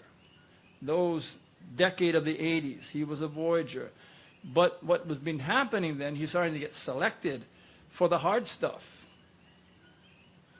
Landed a long white cloud. Aotearoa. First time that Hokulea would ever go outside the tropics and the subtropics. It would leave the calm waters of the equatorial region and go into the southern oceans. And there was doubt. And he got selected. Why would you take him? He's too young. Why would you take him? Because the leadership believed in him that he's special, that he's strong, he's courageous. You can see he's rising into being recognized as a great voyager, but you also start to sense this boy is rising as a leader, because the way he leads is because of the way he sails. It's not what he says, it's what he does. And so now he's been starting to be asked more and more. And in the 80s, he was rising up into this leadership role, because in the decade of the 90s, he became the youngest navigator. The youngest. And, in the 90s, it was a complicated year, and I still don't know how he did it. In the 90s, he would be co-navigating with the great captain and great navigator, Bruce Blankenville. Those two rising leaders together in the 90s. And by 1995, he was navigating on his own. On his own. Keala Ikahiki, Moana Nui Akea, the deep ocean, on his own. But at the same time, so he is rising and graduating into the realm of the starman, of the one who knows the wave, the one who can summon the seabird, the one that pulls islands out of the sea. And he was competent, and he was tough, and he would stand by till the very end. And you know what's interesting about you guys said? He never complained. Well, no matter how unforgiving the ocean was, because the ocean don't care, he never complained, and he never backed down. But what impresses me about the 90s was his other journey that starts to separate him from all of us. I remember almost the suffering, Audrey. I saw it that way when he'd be at school in Hilo, drive 2 hours to Kona to go to work, come back and meet his family, build your house for your father, come back and build their house in Kona, and kept going back and forth. And then when I saw him, I was thinking in my mind, how can you withstand this pressure? 2 jobs, school, 2 homes, other sides of the islands, and navigating canoes. How could he do that? And that's where you helped me understand today, Puka, because he was focused. He knew his destination. He knew where he wanted to go. He didn't care how hard it was to get there. He knew where that island was. He was taking care of his family, making sure they have a decent, clean home to live in. Making sure that he gets himself an education so that he has the capacity to make choices so he can build a better community. He was clear. And at the same time, and I don't know the timing, but there were other teachers. The thing about Kālepa that really intrigues me was that he knew where he wanted to go. He knew what the island looked like. He would plan and set a course, and he never wavered from that course. The other thing was, he knew that what he didn't know, somebody did. And what he knew was find his teachers. Larry Kimura, Peter Wilson, talked him into, hey pal, Learn your language, your ancestral language. Add that into the 90s. Because he would graduate from University of Hilo with his BA in Hawaiian Studies. And then 2 years later, he would graduate with his master's in education because he knew where he was going to go. And there's a reason for that. Hold on to that issue about graduating with a master's in education to great opportunity and capacity to change the world. He understood that. That's where he separated. That's where he separated. In the 90s, it was really a rough time, but Kālepa was becoming the teacher. And at the same time, all the hard voyages, we'd ask him to go. Amongst all of that, he would find Rapa Nui. When those that define the ocean as isolation, where you're looking at the single most isolated piece of property, you could probably sell the island, anywhere in the world, that you can miss it 2 hours in a rainstorm. It's so small. There was no mathematical possibility of finding Rapa Nui, but he was one of 3 navigators that pulled it out of the sea. It was a 40-day forecasted voyage. It did it in 16. I equate his elevation and growing into the beginning of the decade, 2000, 2010, where Kālepa started to separate again. He had the vision of the island he was seeking.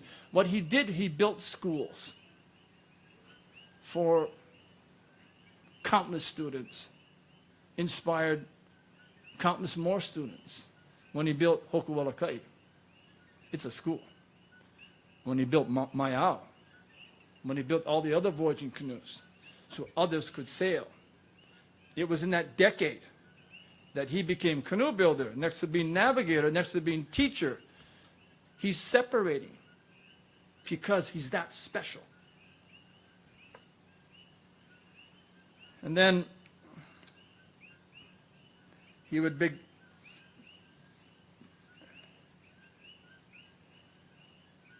I don't know. We never talked about it, but I'm assuming that in the island that he sought was a school system that was going to honor culture, honor our tradition, honor our ancestors. It would give tools to young people that'll be so grounded in who they are and so proud of who they are. They will never go back. No one will ever call them a dog. Back in 1976 when that canoe left. Never. That he believed that he can change that system and marry it with anything because these young ones are grounded. Whether it's science, whether it's technology, whether it's anything else, they are grounded first. And that's where he separates. And he built voyaging canoes. But the time that I would know Kālepa the most was after 2010. When we would take on a voyage that would be really hard to do. It'd be really dangerous. Many people tried to talk us out of it. Don't talk us out of the dream. We agreed to go around the world because the world's on the wrong sail plan. Humanity's taking us to a future that's not going to be good enough for these ones. And we know, we have the information, we have the data, we understand that the plan we're on is not going to work. Now, what's more dangerous is that if we stayed tied to the dock and didn't go, that Malama Honua is a set of values grounded to this land that are important for the earth. We believe that. And so even though we didn't know how to go around the world, we knew we had to. The trick, the bottom line of doing something of that extreme is leadership. It's leadership. It would be 37 months, 41,000 miles. We'd go to 322 ports, to 327 crew members that were trained, many under Kālepa. To know on the worldwide voyage that Out of the 34 legs, he sailed 19. He was on more legs than any other human being on the planet because he was selected. He had more miles than any other human being on the planet. When you look at statistically how dangerous South Africa is, rogueways breaking 900-foot oil tankers in half, when you're in the wrong position. What I knew about Kālepa was he's willing to do the research, every square inch of that coastline. We need to know it. And we picked a crew. We picked Archie, top waterman on the planet. Keep us safe. We took Kālepa because of his leadership skills. And one thing by then, he was loyal to me. And that mattered. That mattered.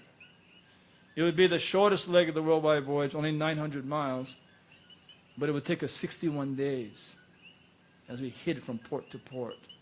And there would be thousands of decisions that needed to make, and none of them could be wrong. Months before, we were in Indonesia, we were in Bali, and the board of directors of the Voyaging Society called me up and said, you know, we think it's too high risk, South Africa. Because you have the option, you can go north to the Red Sea, you got to pass Somalia and Yemen, you got to go to instability of those countries. We preferred to not deal with human anger and rage, but rather deal with nature and the rogue wave. The board had told me that they are considering shutting the voyage down and putting Hokule'a on a ship, shipping it to Brazil. On a ship we don't know, a captain we don't know, a crew don't know. Do they care? And so I said, okay, you are the board, I'll do what you wish, but I quit. You know the reason why I said that? Kālepa. Because you know why? If he chose to go, I know we could make it. If he chose to go, I know we could make it. Sorry, Audrey, we kept stealing them from you. On the hard trips, not the easy trips, the hard ones. And he was there, and he's starting to separate. Then he would sail more legs, he would sail more crews, and a lot of them, he didn't captain more, because I kept asking him to serve under me, to make sure you can fill in what I cannot. Making sure that we're not trying to sail under the command of the individual, we're sailing under the command of a team. And the team had to be solid, had to be loyal, had to be faithful. And that's why I kept picking him. He would sail more canoes than anybody else, deep sea. Captain Hikianalia, Captain Hokulea, Captain Fafaite, and other voyaging canoes. And we asked him to take the canoe up the Hudson River to a place called Kawanake to meet Larry Kimura and Pila Wilson in this native village called Kawanake. Kālepa had to go through 62 locks to have Hokulea climb over two mountain ranges into the Great Lakes out of Ontario, down the St. Lawrence, and then back down 62 locks, because he could do it. To go there and meet a lady who was a retired nun, who would be the first individual in the world to make the first indigenous native immersion language school on the planet. Larry Kimura and Pila, back in the 80s, went to see her, to bring her to Hawaii, to testify by our legislatures, our Board of Education. They educate them about the importance of bringing back your language. And so Kālepa was the perfect captain for that. And he took it to Kawanake. I was there. Prior to them going, there's less than 100 native speakers fluent. Today there's 122,000. 22,000 today. You're one of them. We've come a long way. And so in the end, I just babbling, but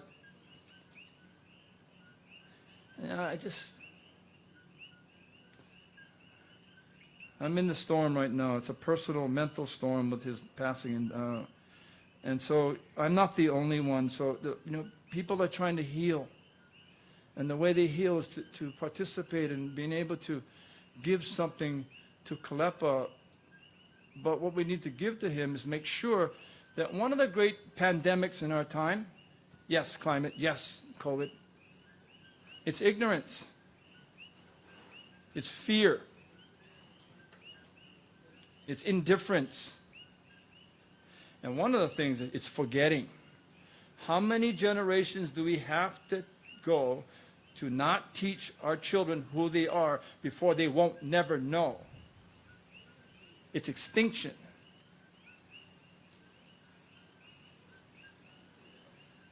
So we're wandering, Mom, Audrey. But I was with Archie and with Mom and with Kala. Had a beautiful, I'm just going to share a beautiful, beautiful moment where we sailed Hokulea to bring it to offshore, the house he was born in Laina at sunrise, to pay respect. To go up, a few of us, to Pu'ukukui, where the old pineapple land is now. I'm never going to go back to pineapple because it's a native forest, because we're planting. That community is powerful. It is not going to go back and do ever again believe that they don't have power to do what's right for their children. It's not. Planting trees up there, they are planting for their way to heal a star compass of trees, a memorial forest, 32 points that are leading to star paths that we use. And those trees are going to be named for our teachers at our kupuna. Kālepa's one, and it's the reason why it was built. And the idea is to make that radius big enough and that it grow big enough so that it'll block out all artificial light. That Kālepa's tree will remind us our children need dark spaces. What is it like to be born and raised as a child in Kalihi or Kaka'ako when you can't see a star? In Pu'ukukui, there's a tree named Kālepa that's preserving the cosmos as a canopy of our reminder of the power of nature. We also set stones, 5 of the 33 stones for a stone star compass, and the Pu'ukukui Archie them saying, any voyaging canoe come to Honolua, they come plant trees. It overlooks Kaualawe, Lanai, and Molokai. And in my grief, that the pole navigators, when they first came together, before they were poles to start training in the 90s, came at the invitation of my mother and father. So it's the first time we met everyone there. Kālepa was there. So I asked Pu'ukukui and Archie, can I bring a stone from my mom and dad and my grandparents? And we placed a stone in the compass. And we named that stone Kālepa. Not just for Kālepa Baybayan, Chad Baybayan, but for that family. The power of the Kālepa family, back in his ancestors. It was a privilege for my mother and father who are gone to know that they're linking communities and families. The heart of community will save humanity for this earth. It is the only way.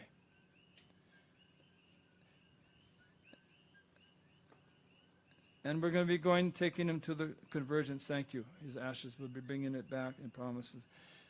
There is a star that when Archie called, Clayton, after you called Archie called me.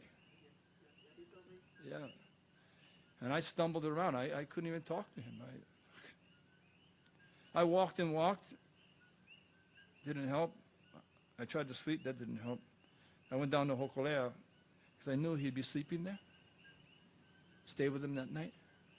But Hokulea was cloudy that night, and there was a hole in the sky, and the only star that was there was Hokulea. But there's another star. I don't know the Greek name.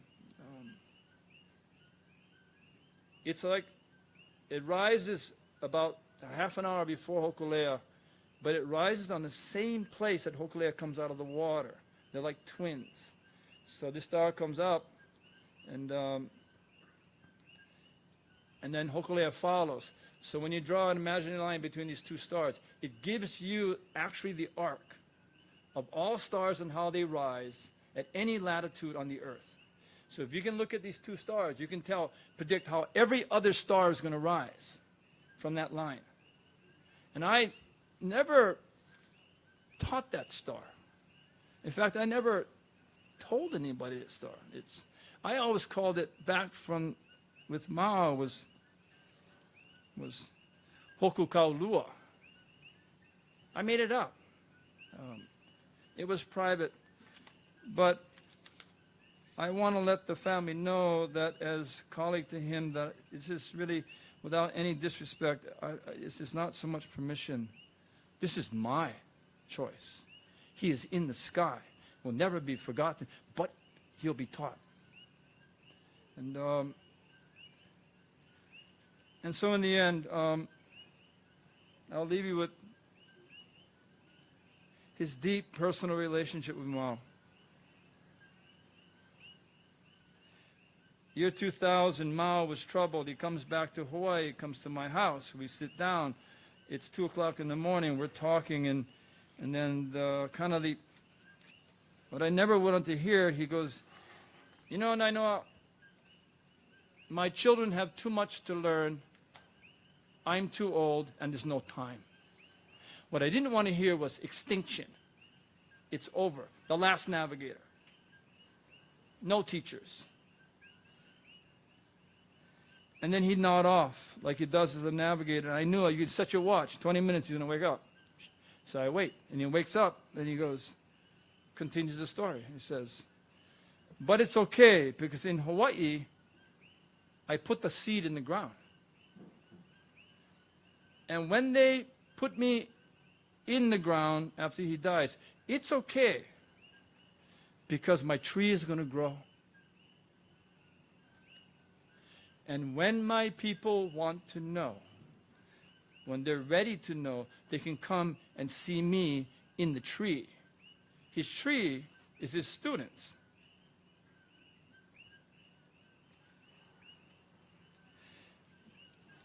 The other story that I will raise to you was trying to find out what is po.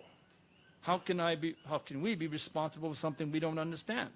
How can we be responsible for a language and a culture and a history that we don't come from? How can we be responsible from a place we're going to leave? And why are we getting this? You know, it didn't make sense to me. And so Mao explained it in many ways, but in the end he said to me, po is kind of like graduating from college. Your teacher lets you go deep sea, but it doesn't mean you know anything. It's your relationship to the ocean. And then the next day, in passing, Mao goes to me, he goes, po is not master. That's why you cannot call us masters. We're not. He said, you're only master when you die. And that if you're a master when you die, is that you have trained somebody else to become you. Well, if that's the case, Kālepa's separating on his own voyage to his own destination, to his own islands. He's brutalizing his life to be able to drive 2 places, to be at school, be at work, and get his master's in 2 years, learn the Hawaiian language. I watched it. He was driven. He was driven, and he was focused, and he knew where he was going to go. Kālepa, to me, kept his promise to Mao, because there is a higher standard and bar. There is a higher calling that anyone can reach. It's higher than po. It's called the teacher. That's what the world needs. So understanding Kālepa, he became all of those things. And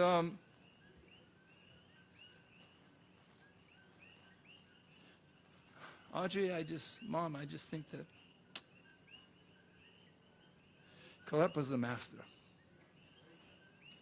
He's a true master that has left his legacy with countless young people that have been inspired. Star compasses, and trees, voyages, schools, classrooms. He's elevated to being a global leader and a great global teacher. So, to the family, on behalf of all the voyaging, ʻohana, we send our love and aloha to all of you, and mahalo for your time.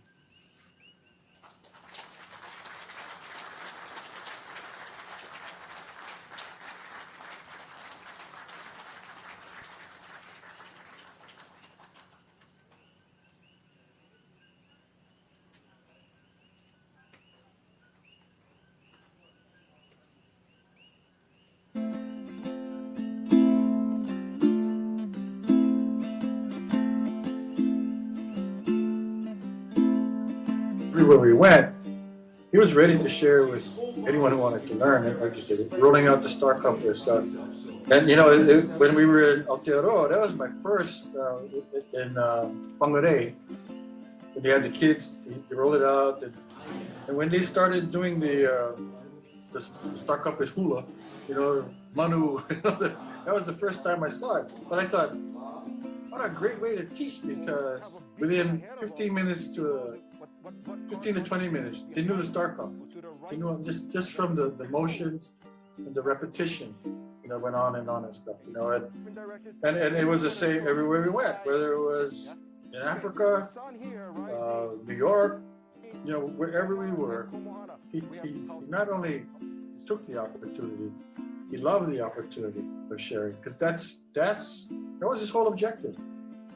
His objective was not just to learn, but if you follow it, he learned from Mao, he learned from Nainoa, and then he needed to teach too, but teach in a different way. No mako, ka poe o ka aha punana leo ma ia manawa ke kai pu'ulu mako na kane. Ale mako I kama'aina I kia ano ʻoihana holomoana. He mea hou no mako, he mau po'e kai mako, po'e aina kekahi o uka. Ka ali kama'aina loa I kia ʻoihana. No laila, ua lilo Kālepa he manawa, ka kau ano na hali'a, he lama ma'ama loa o ka po, nui loa ko'u mahalo. Palena ole, I kane hanai no mako no ka mea, kia manawa aia no ke holonei kamako papahana wa'a ma ke kula o Nawahi o Kalani o Pu'u. Maka o lela Hawaii, ke la me kia pule. Ma muli o ka Kālepa mauhana, kona ala ka'i ana, a me ka nui o kona ike, I ho'owili ia maluna o o'u, a maluna o kekahi o na hoa holokai e a'e.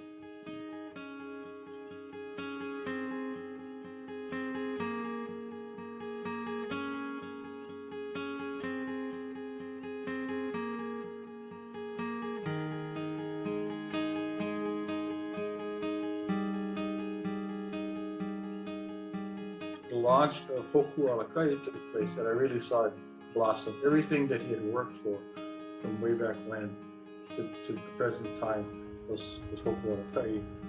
Now, for me, it was a real magical and long-deserved moment, because in 1975, when I first boarded Hokulea, we sailed from Honana to Kauai High. There were only two kupuna on board, Clara Manis in Honana, and Papa Moses, who was a docent over at, he was a worker over at Puhonu Honana.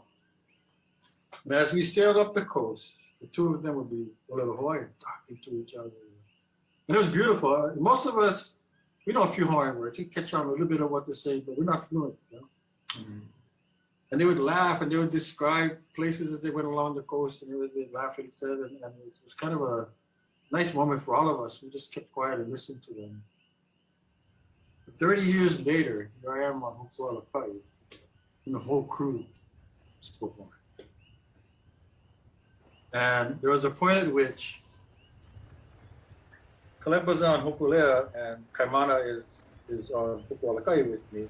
So he gets on the radio and he calls Hokulea and he speaks to Kālepa, and he's speaking in English. I said, why stop now? You know, why not go? And so he and Kālepa, really moving me now. He and Kālepa started, the airwaves was all in Hawaii from both canoes. And I thought, that was a real great moment for me, just to live from a time where there were only two people on a canoe talking to the whole crew. Ke kai mea o ia o ai mai ia Kālepa.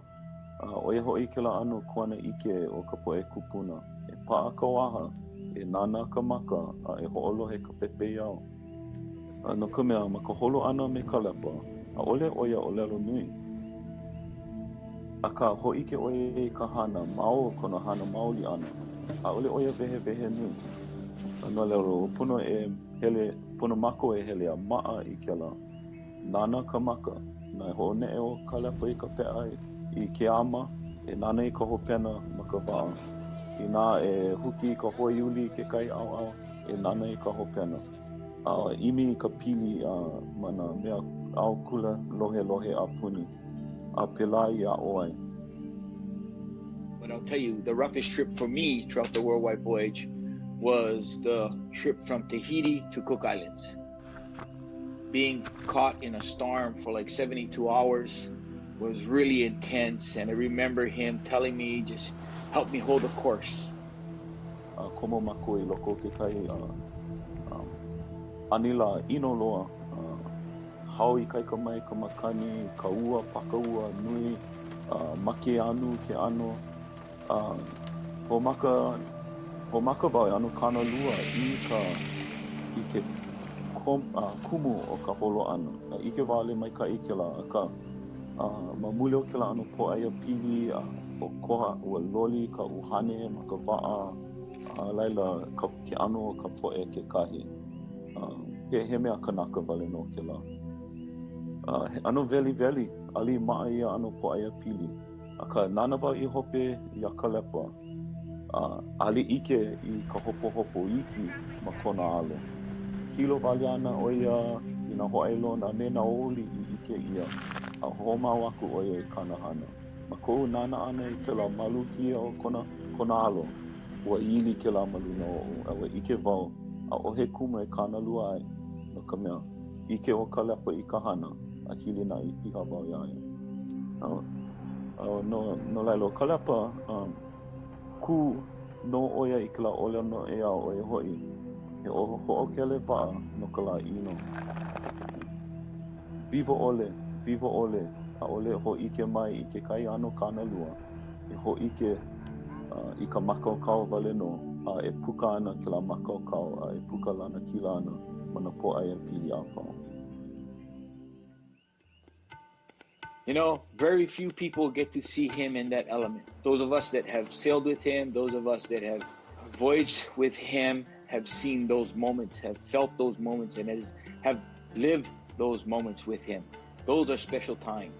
It is my hope that his family, both on land and on the sea, all of his children, Puka, Aukai, Kala, and his family, myself, we can continue to voyage and represent the ʻohana in a way that he would be proud for us to do.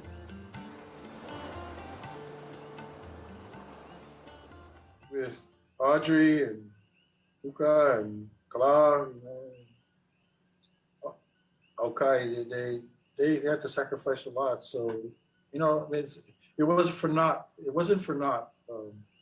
I want to say to the family, because Kālepa's leadership allowed us to get to where we needed to go safely and in good time, but also with a sense of not just accomplishment, but enjoy in what we were doing. Yes, it can be a hardship, but there's also joy. But in the back of our minds also is our family who are waiting back home and wondering how things are going.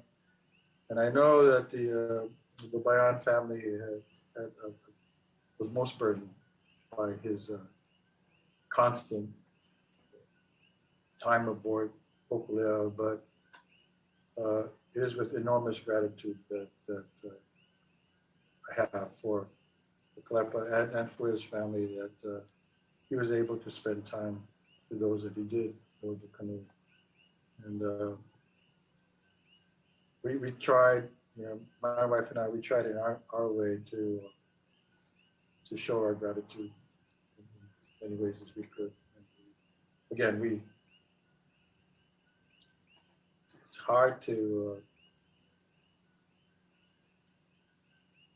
say it all, but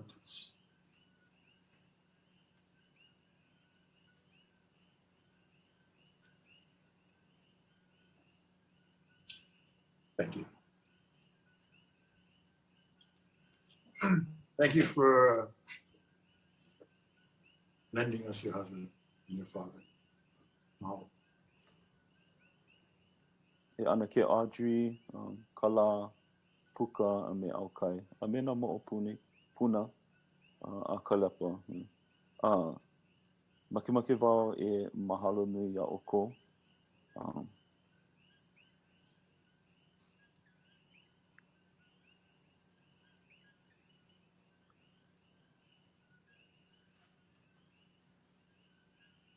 Ke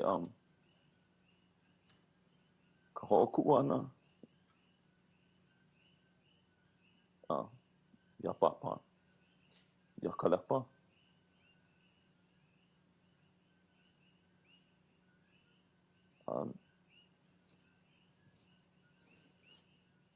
I hiki au ke launa.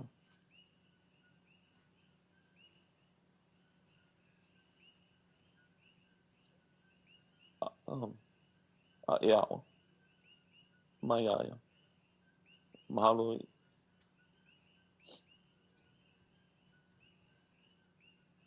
I ko oko ka ana iaia.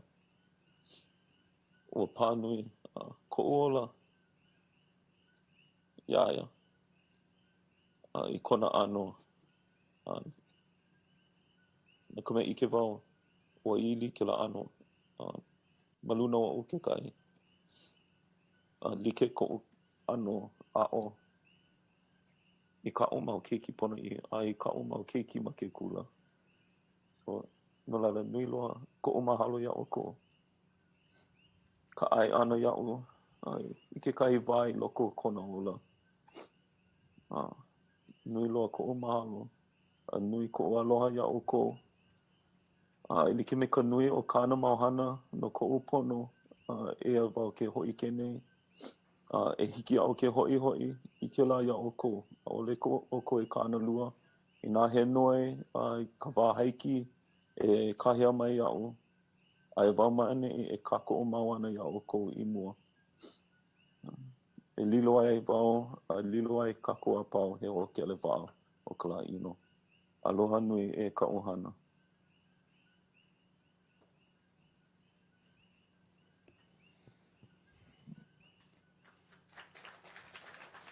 Oia. Mahalo nui e ko OEV TV e he nani ana kalabili na kanaka e I hana ia vikio. Me ka homana o mau ia kako o ka olelo Hawaii ka mua. So with much gratitude to OEV TV, he nani, Uncle Billy, Archie, all of those who put this video together, and especially a big mahalo to Nainoa for sharing his heart and sharing all that Kālepa was, all that Kālepa is, and all that Kālepa will continue to be for each and every one of us. At this time, we'd like to continue on our program and call up a dear friend, a pilikana to Kālepa, also from Lahaina, the person that you would want on that va'a, steering with you and for you. I've been on the canoe with him where there's 6 of us trying to wrestle that sweep, and he steps up, and him alone, dancing, finessing that sweep. We'd like to call up Uncle Snake, Ahi, and after that, he'll share a short video. Uncle Snake.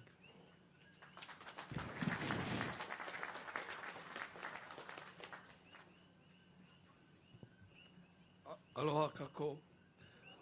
I'm not a really good speaker, but Chad and I had sailed together for a long, long time. And, you know, we did a lot of things. He pretty much watched me, and I was watching him to take care of him. When I'm on a steering blade, I tell him, hey, go sleep. Just take a break. And he sleep. Sometimes he sleep hour. I just stay on the sleep maybe a couple hours, and then he get up again, yeah? But there's a lot of, I have this shirt, Fafaiti. Fafaiti. We sailed to Tahiti with the Tahitian, yeah? Way back.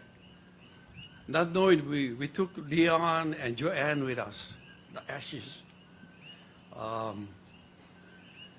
You know, before we left Kaho'olawe, my wife and Terry came on for job Chad at Kaho'olawe.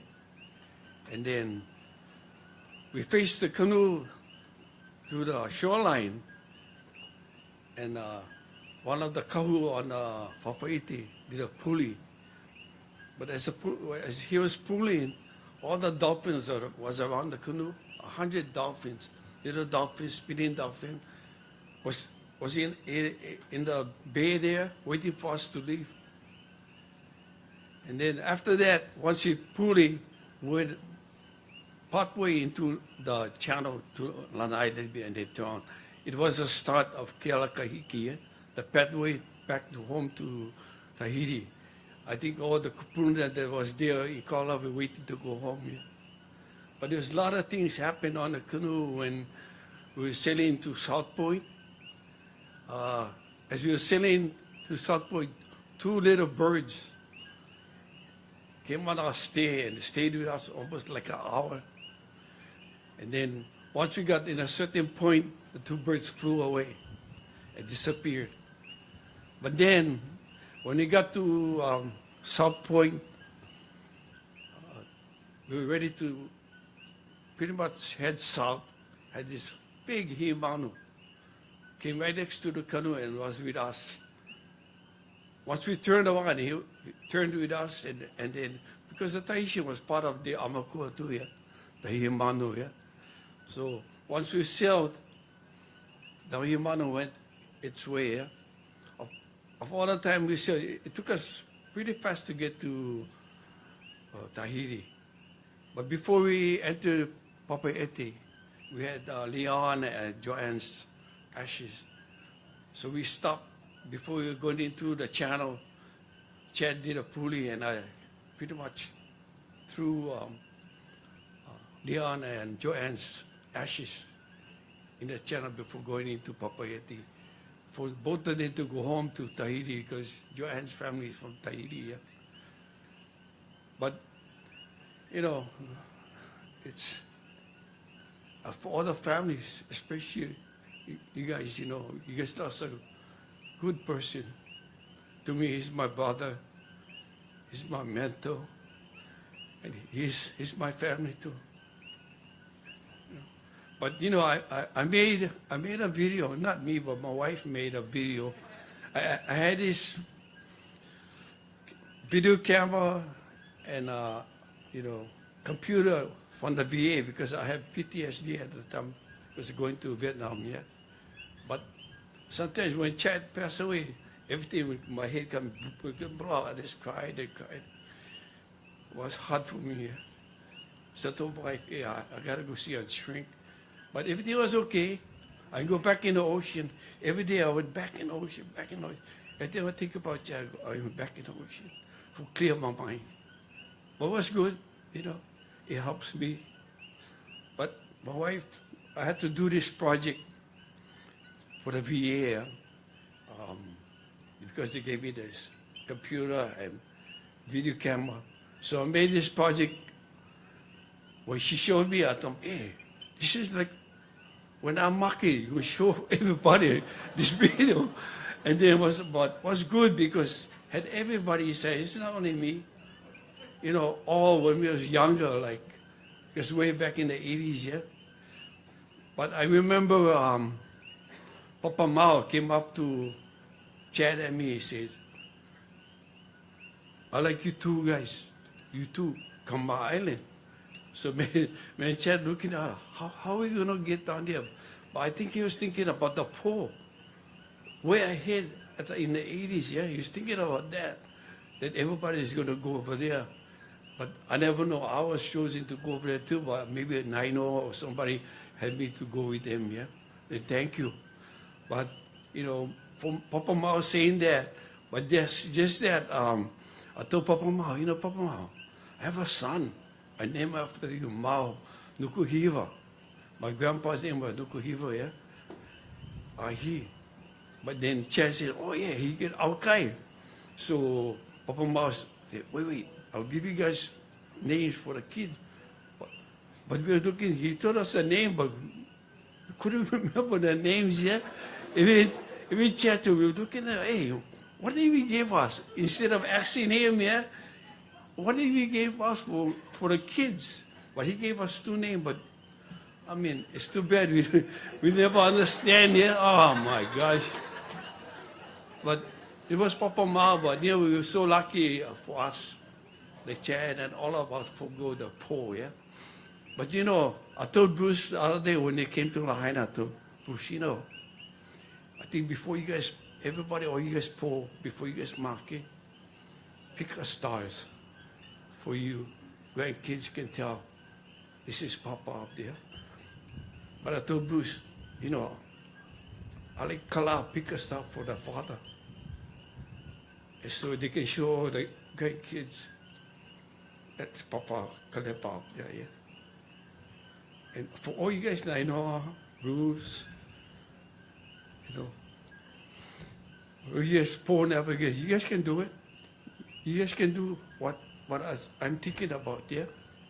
Because you guys learn so much stuff about the heavens.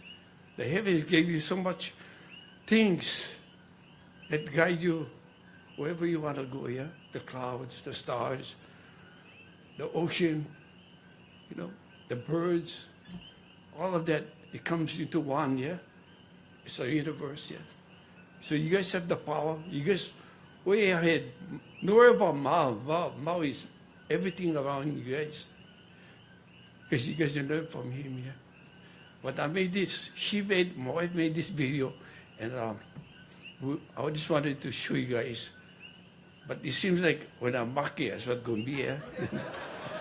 But hopefully not yet. Hopefully not yet. So, can you?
Mahalo anui ana kala snake me ka ʻohana wa'a. Ai, ua hiki mai e. I keia manawa, ua make kako e ho'omau i ka papahana. Me ke kāhea ana i ke aukahi o lelo Hawaii. Ke aukahi ho'ola o lelo Hawaii no hoi. O ia hoi o Navahi o Kalani o Pu'u, ka aha punana leo, a me ka haka ula o ke eli kolani. We'd like to continue on with our program by calling forth the Hawaiian Language Revitalization Movement consisting of Navahi o Kalani o Pu'u, ka haka ula o ke eli kolani, a me ka aha punana leo.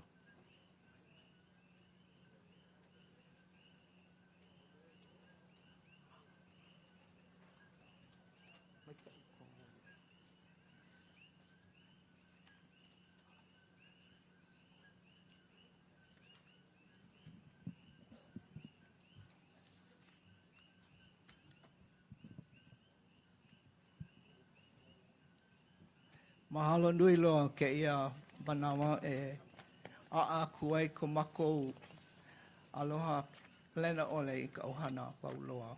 Me nā hoa holoa a koko mai nei ke ahiahi.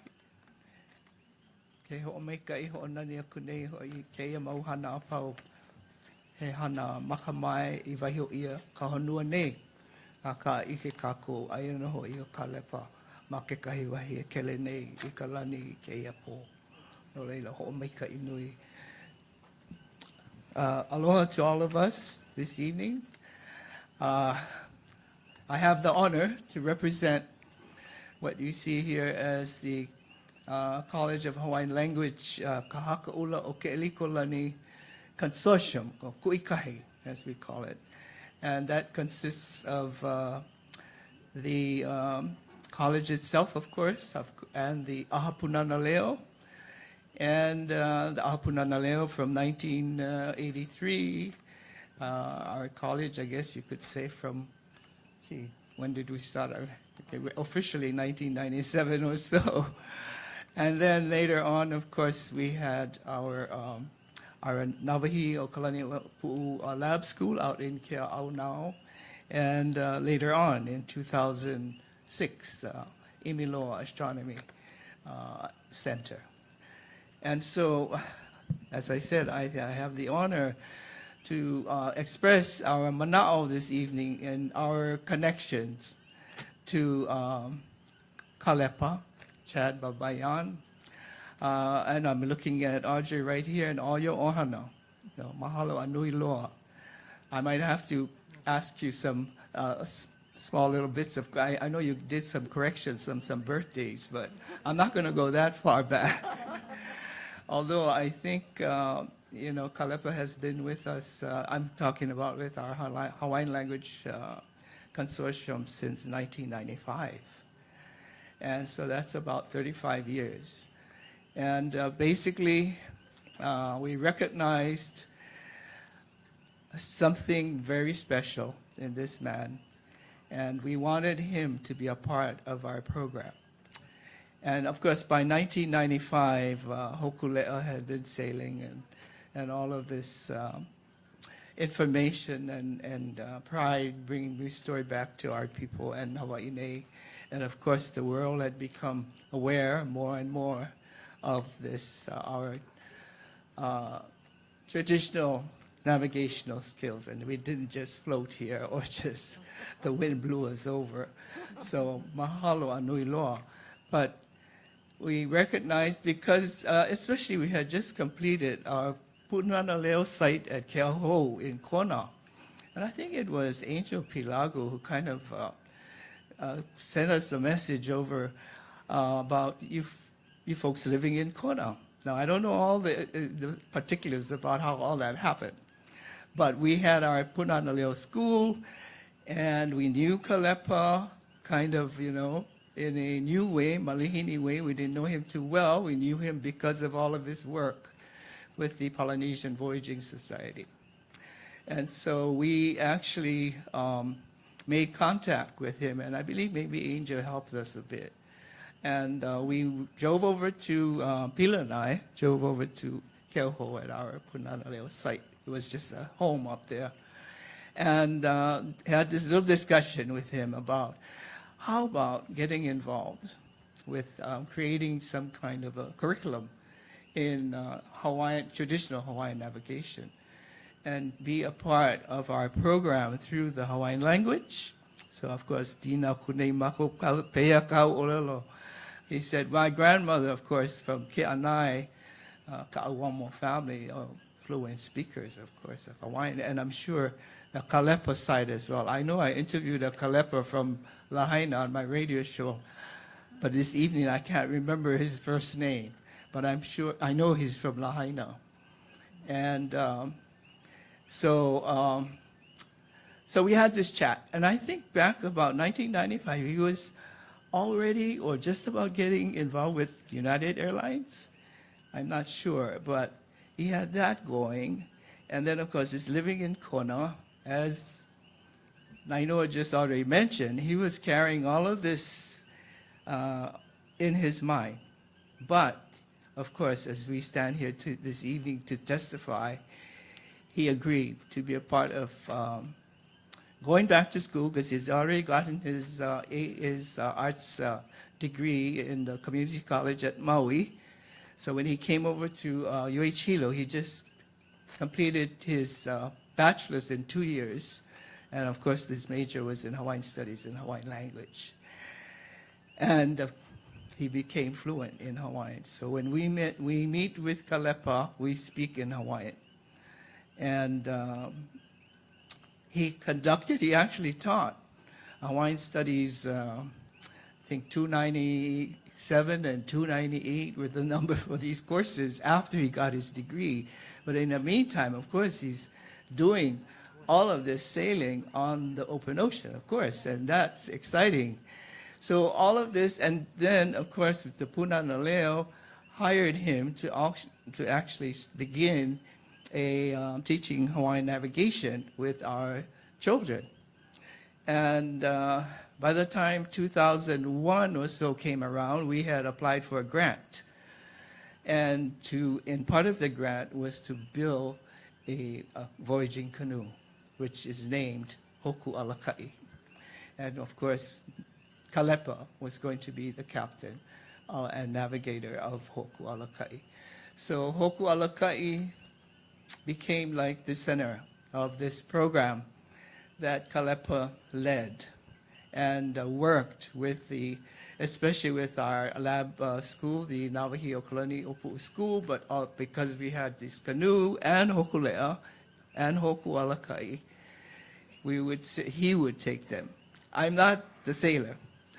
I remember Nainoa was my classmate. I think you went to Clayton, Berlin, and said, how about taking a ride over to Maui or someplace? I said, no, I'll catch Hawaiian Airlines and meet you. So, it's just amazing. I'm thinking about a proverb in Hawaiian. We say, e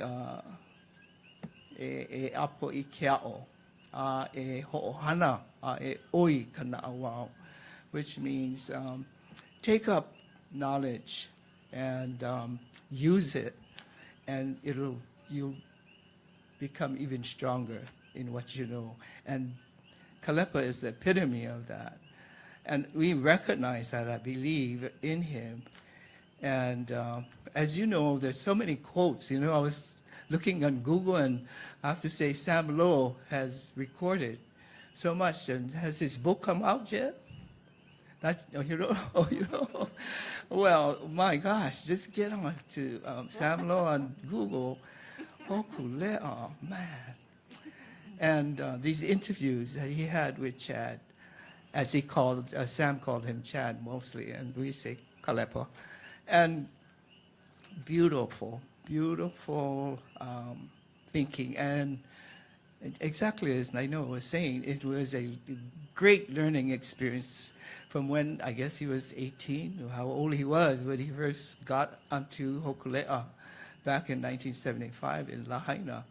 So it was a major journey, but he was a capable sailor, captain, ho'okelewa'a, navigator, and getting involved with the Imiloa Astronomy Center it's amazing for me to sit in some of those meetings with these modern day cutting edge astronomers and he having discussions with them because he knew the heavens just as much as they.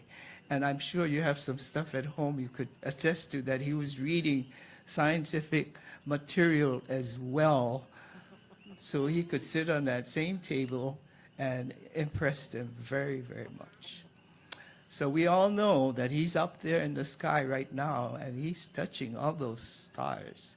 He doesn't have to look from here anymore.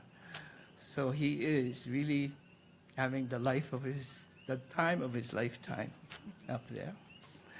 And this evening, as we stand here, we will, of course, definitely miss him.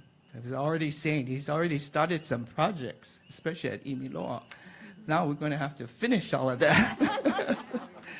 But he is definitely going to be embedded at the Imiloa Astronomy Center and in our program at the Kaka'ulo'okelikoladi College of Hawaiian Language. And an amazing journey, exactly, I think, what Kālepa wanted to be involved with, exactly. He was totally comfortable, and in fact, the more he did it, the more comfortable and more enjoyable it was for him. And it's beautiful that we had this time with him, and we have learned so much from him, and we will carry on all of his teachings. So I will not read, I made myself some stuff here, but I'm just talking about it like this. And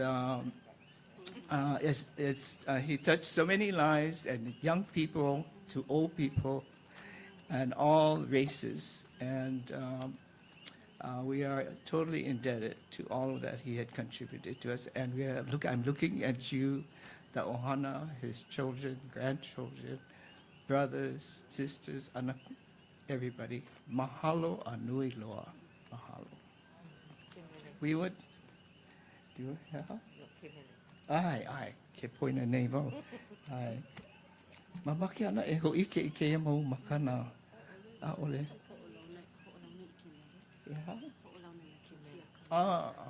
Okay. I'm being reminded. Mahalo nui. We have a short video that we'd like to present in honor of course, Kālepa, the ho'okele of our va'a hoku alakai. Hoku alakai, the star of, how do you say, alakai. Everybody knows alakai, to lead, the leading star, right? Mahalo. And I hear we might name a star after him pretty soon. Mahalo. Awa ho nana luo hui a me hika nui o hoku alaka ike kia kahi o nā moku. Ku mai o e he puana kane nā lono nā mauli. Ina pēa i ko mauli o la he Hawaii i he. O Hawaii i ko moku o hilo ko karana. E iha tōne nei la o hilo hanakahi. Pai ia tō ino ala I te tei o pai kaka e. O ka piri e te tumu omo, o kuhari ke kahaka omo. O ninini e tae ana ka piri e. E paai ko kino ki ani e. O noi o nā manu o mua ka apeha nā manu o hope o hua no nā moa moa e. E noho mai ai nā au mākua e. O hane ko iwi ka ele mai au ko hakulau. Ke le mania ko ho e uli e. E kuene pono ai ko holo nā e. O hoku I kahi e nā kua ia ko o ole lola e tapola. O Kālepa e taho o kere. E ole lia I nā keiloa e. E aku mākou e o mai oe. E hoku alaka I kou inoa e.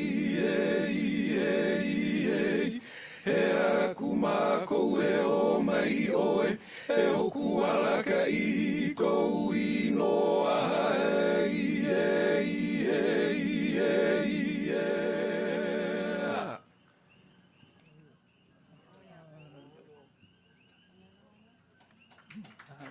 Mahalo nui loa. Ai, mahalo.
O te ora wae, o te ora wae, o ko te whakariki, ko te whakariki, o tukua ki a piri, tukua mai ki a tata, kia eke mai ki runga, ki te pai pai, poto hau mai tawhiti.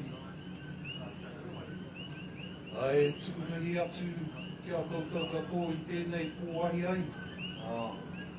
Tuatai, e whānau pani. E nui te mihi, e nui te aroha, e nui te manaakitanga. Kia koutou i tēnei wā. Kia tātou katoa, wa ara mai nei ki te tautoko, te kaupapa, te tani ana o te tuakana o Kālepa. Nā mihi ki a koutou. Ko Nick Mā tuku ingoa, no Aotearoa hau. E noho au i nāia nei ki a Big Island. I just had to come up tonight to sort of speak on behalf of all our people back home who knew and loved your husband, your father, your koro, your grandfather.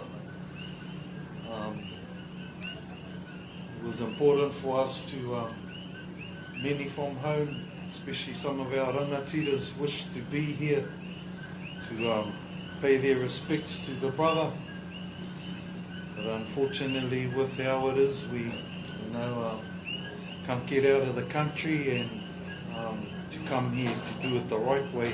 So I speak on behalf of our voyaging whānau at home.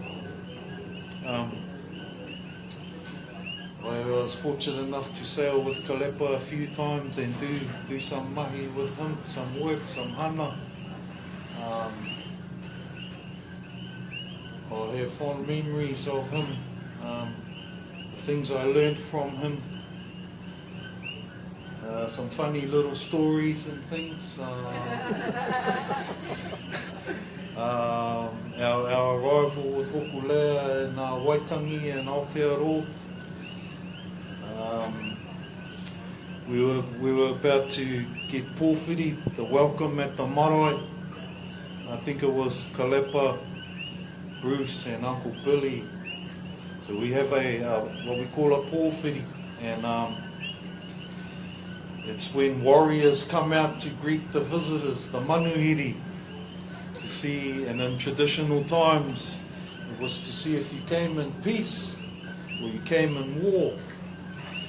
And I remember myself and Jacko Thatcher, and we were talking to the whānau about what's going to happen here, and these warriors are going to come out with their rākos, with their sticks and their taiahas, and they're going to put down a take. And pick that take up, and I remember I was talking to Kālepa, and we were just on the side not long before it was going to happen, and he So I'd say, Nick, what's going to happen now? You're going to put the take down, bro, and then you're going to walk out and pick it up. And I don't know, I guess from, as we know, his way of thinking, he said to me, what if I don't pick it up? Well, you're going to have a fight then. He looked at me and I was just pulling his leg because we don't do that anymore, but it can still be aggressive. And I said, well, we'll have to fight that big Māori boy there. So I'll pick it up. And yeah, pick it up. So it was just a funny little moment before we went on to the marae. A very big greeting because Hokulea hadn't been to Aotearoa since 85, 86, which was the inspiration when they came back then for Papa Hector and them to start building the canoes there. And now we have more canoes, and so we're indebted always to our Hawaiian whānau for that inspiration. I just wanted to say, a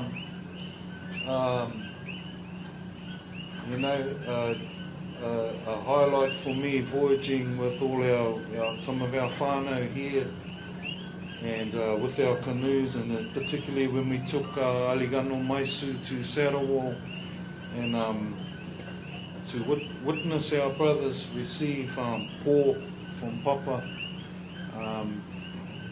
And I was thinking about that the other day, and Kālepa being one of the recipients, and I just thought, I'm glad I witnessed that, and because it'll never be seen again like that, because of who was doing it, and Papa Mau, and the special gift that he was giving to our uncles, our brothers that hold that title. So that was awesome. I have to share something. I spoke with Jacko Thatcher last night. So Jacko is one of our pō navigators from Aotearoa, and some of you may know Jacko. Him and I had a chat, and he wanted to send something that he wanted to say to Kālepa and to the whānau. So I just wrote it down, and I'll just read it out to you. And it's Jacko, Hotu Rōku, Paia, Patai, a bro from Rarotonga, Tua Pittman, Frankie Kawe, and a whole lot of people at home who send their love. And he'll be missed, and I feel their wairua behind me as I stand here to talk to you for your husband, for your papa. So I just want to share what Jacko had written, and this is from Jacko to you, brother. Aue te he, aue te mamai, kua ngaro rā, te aho o te ao, kua hinga te rākau nui. E kōno te wao o kāne, e whatukura, e pautiaki, e pō. Tēnei he apakura mō, e taku rangatira, taku tuakana, taku hoa, e Kālepa. E māringi mai nei ngā roimata o tōu waka ko hoku lea. E piatata mai I runga I a koe, hoki atu rā ki runga ki tō waka wairua tiro hia. Ki te paipai o te rangi, kua kitea te ara tika. Ki tua tāwhiti, ki Hawaii ki nui, ki Hawaii ki rō, ki Hawaii ki pāmamao. Haere atu rā e parata, hoki atu rā, aloha nui. I cry with the sorrow of your passing. The pain inflicted on your family, the light that has gone from the world. You are the giant tree, a koa that has fallen, in the great forest of Kāne. An angel, a guardian, a great navigator, lost to us in this lament. My chief, my brother, my friend Kālepa. Your waka sheds tears for you. Hokulea shines down upon you, my brother. Return to your spiritual canoe. Look out beyond the horizon. The ancestral pathways are yours. Seek out the ancestral homelands of great Hawaii, of distant Hawaii, of Hawaii that exists. From a time long ago, go, my friend, return to the love of your kupuna. Our love will never diminish. Aloha nui. Ka boe, Jago. So, on behalf of our whānau at home, I will just share a little haka with you all in remembrance of our brother and our tikanga and our protocols. We believe we go back to the earth, all our atua, the gods of the ocean, the winds, our trees of tāne mahuta, our whenua, our aina. This haka is ngā atua and talks about these deities that we believe where our true essence comes from our whenua, from our world. E piti ono tātai ono, a rātou ki te hunga mate, ki te hunga mate. A piti ono tātai ono, rātou ki te hunga ora, ki te hunga ora. Tēnā koutou, tēnā koutou, tēnā tātou katoa.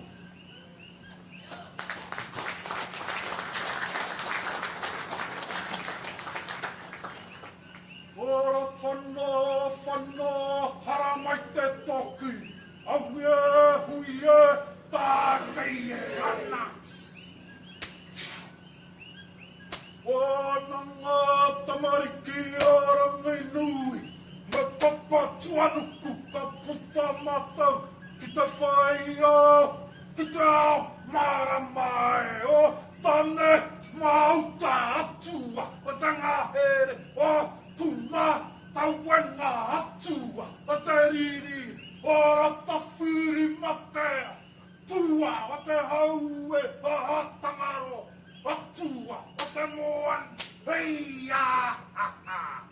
Ko e nei atua te mana tuhake o tatau tupuna. Hei a ha ha. Kongo matane, mui e teke teke. Korua moko, kora pupu. Ana te wai. Rua na te whenua e o. Ia matua kore anake. Hei.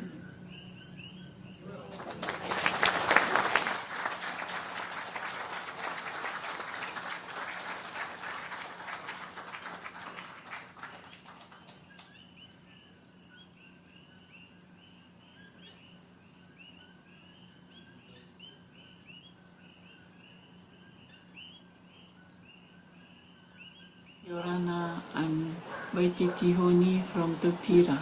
On behalf of our main mayor, Tautira ʻohana and population, may you receive our aloha. In the name of Tihoni ʻohana, together we want to say at first, Your Honor to Mama Chad and ʻohana, whom are living this drama, which also saddened us. Chad was a good captain, teacher and a good boss for us because he knew exactly what he needed and what he wanted to do. He was very simple and serious on his work. We are so proud to have met him. We remember the last time he came to Tautira in 2017. He said, I will come back with Mama Chad and my family by plane. But he didn't make it. He took another way, the way to the kupuna. Our home, however, our home will forever be open to Chad ʻohana. Chad, thanks for your love, your generosity, everything you did for us, and all the time we spent together. You were as a son, a brother, a friend for us. You've been a member of our family since 1992. We will never forget you. We love you. Ahui ho.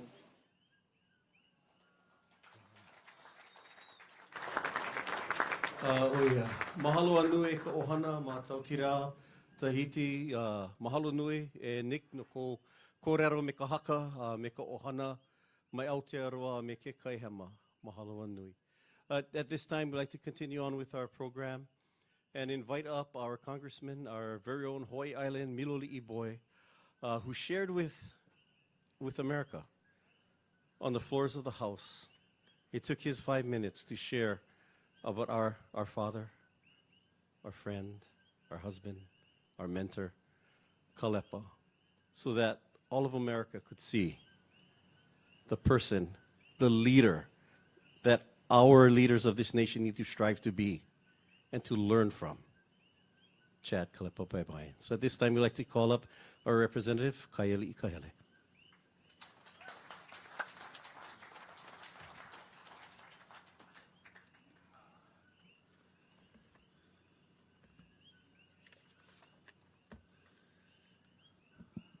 Aloha. Ahi ahi kako. Mahalo for giving me this opportunity to extend on behalf of Hawaii's entire congressional delegation our deepest condolences and aloha to the Baybayan, ʻohana, to Kālepa's friends, co-workers, and the ʻohana wa'a. Kālepa was an inspiration to your congressional delegation in Washington, D.C., and we are deeply saddened by his sudden passing. I had an opportunity this afternoon to reach out to all three members of our delegation, Senator Schatz and Hirono and Congressman Case, and they wanted me to personally extend their deepest condolences to the family. And I'm happy and honored to be here tonight to represent them. You know, for me personally, Kālepa was a friend, and he always treated me with kindness and aloha. The last time I spoke to him was last October, when I unfortunately informed him of the passing of Jean-Claude Tereie Ro'oiterai from Tahiti. I know many of you here tonight know Jean-Claude as well, with the Fa'afa'ite, ʻohana, and to think that we have lost both of these great men in just 8 months is difficult to comprehend. Their passing is an immeasurable loss to all of Oceania. A few weeks ago, I took to the floor of the United States House of Representatives to speak to my colleagues and the country about Kālepa and what he meant to all of us and the world. I spoke about his unwavering commitment to being a light to his community and his strong desire to make this world a better place, about his firm belief that indigenous knowledge guiding modern techniques holds the answers to many of the challenges facing our world today. Following my remarks that day, the United States flag was flown over the U.S. Capitol in Kālepa's honor. I have it here today to present to the family in this eke lauhala. Included with the flag are specific flowers, and items, and mana'o to accompany Kālepa on his journey home. The eke, along with the flag, begins with the liko. The liko represents foundation. Liko is the beginning stages of the life of a lehua. The liko teaches us to remember the beginnings. Kālepa's life, his beginnings, that began in Lahaina on the moku of Maui. The lohala is used to represent the passing from one realm into the next. Hala in Olelo Hawaii means to pass, and it is used in times like this to promote passing from this physical realm and into the next, where Kālepa will be reunited with his loved ones, his ʻohana, and his creator. The wood rose are used to represent an everlasting impression. The wood rose grows on a vine, and it starts off as a soft yellow flower, bright and bold. And when it reaches maturity, it turns into wood and can last forever if properly maintained. Just like the knowledge, voyages, and thousands of lives Kālepa touched throughout the world, if it is well maintained, the impression is everlasting. The ocean shells, these are from my home in Miloli'i, represent our kupuna. And when a shell washes ashore, it is evidence of what grew in it, and its design, its color, and shape reflects the kind of life and the environment that it lived in. As we reflect on the many of our kupuna who have done great things and have passed, we add Kālepa to those rare treasures of the vast ocean of kupuna, of whose knowledge we can access because of the imprint they have made on their shell of life. The bright colored tropical flowers native to our aina represent growth. Before a flower blooms, it is first a bud. Before it is a bud, it is a plant. And before it is a plant, it is a seed.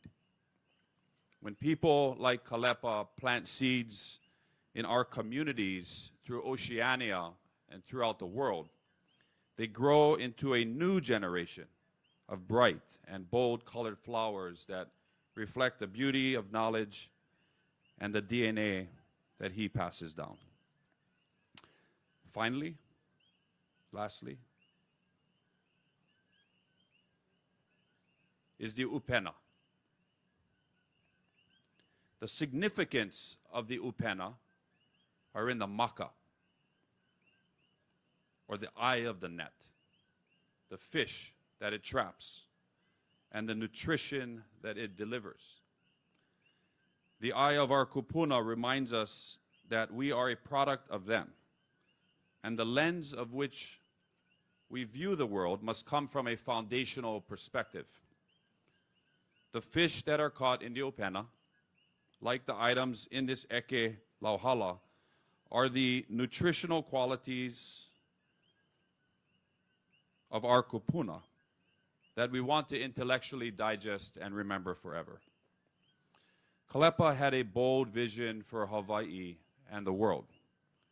He is a prime example of the type of person we should all aspire to be. His legacy continues, and his spirit will live on in the many lives that he has touched, in the crew members he trained, in the mo'opuna he held, and the ʻohana he loved so much. Mahalo and ahuiho Kālepa.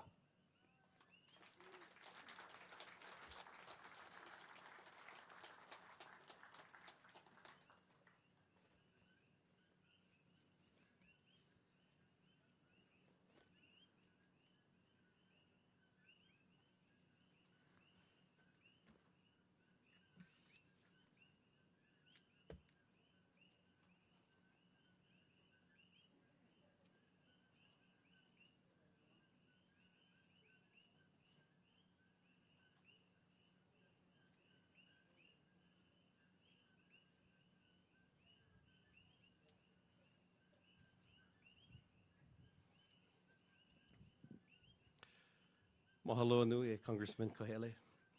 At this time, we'd like to continue on with some messages of aloha sent from across the oceans. For those that are not able to be here with us, it's a little bit hard traveling during these times, from across our kai and across the large kai. The first off, we'll have Governor Ige, followed by UH President David Lasner, and then lastly, Nancy Mariboy from the Indigenous Education Institute. That last one, for a lot of us here in Hawaii, you may not have known the amazing work that Kālepa did across the seas and around the globe in education. Nancy Mariboy and David Begay worked closely with Kālepa on the grants, the National Science Foundation grant, Cosmic Serpent. And a little story about that is it was combining indigenous knowledge with Western museum paradigms. And when we brought the scientists together with the indigenous knowledge holders like Kālepa, some of those scientists got nervous and ran away. But the ones that were willing to stick it out got such a wealth of knowledge. I remember standing there, it was either in Verona or in Verona, California, or in Taos, New Mexico, one of those two, looking up at the stars with Kālepa. And our Dene, our Navajo brother and sisters, sitting there in amazement because they recaptured their stories. And they had a conversation with Kālepa that basically said, we retell our stories. You live your stories. You rely on your stars every day for your survival.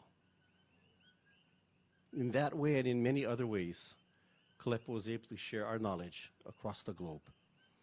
So Nancy will be our concluding video. Mahalo.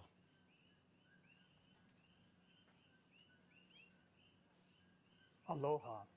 About a month ago, Hawaii lost a great treasure, Chad Kālepa Baybayan.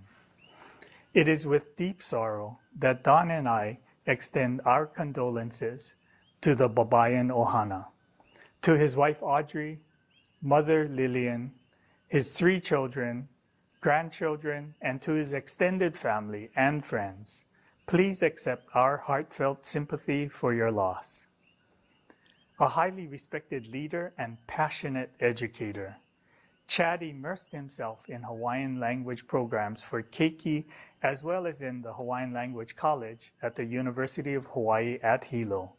He envisioned strengthening of our indigenous communities through blending of culture and science. In addition, Chad was widely recognized for his navigation outreach and wayfinding voyages. The highly celebrated navigator served as captain on the Hokulea, Hawaii Loa, and the Hoku Alakai canoes. As one of 5 Hawaiians inducted into PO, the 2,000-year Society of Deep Sea Navigators in Micronesia, Chad understood his kuleana was to sail and bring back gifts upon his return. And that's what he did. Chad saw Hokulea, the star of gladness, as a symbol of successful aspirations and a promise for all that is possible. As Imiloa Astronomy Center's first navigator in residence, he leaves behind his rich ancestral knowledge and the art of wayfaring for generations to come. To the Baybayan ʻohana, on behalf of the citizens of the state of Hawaii, we join each of you in bidding Chad Kālepa Baybayan a fond aloha. May you find peace and comfort in knowing that he touched many lives and will not be forgotten.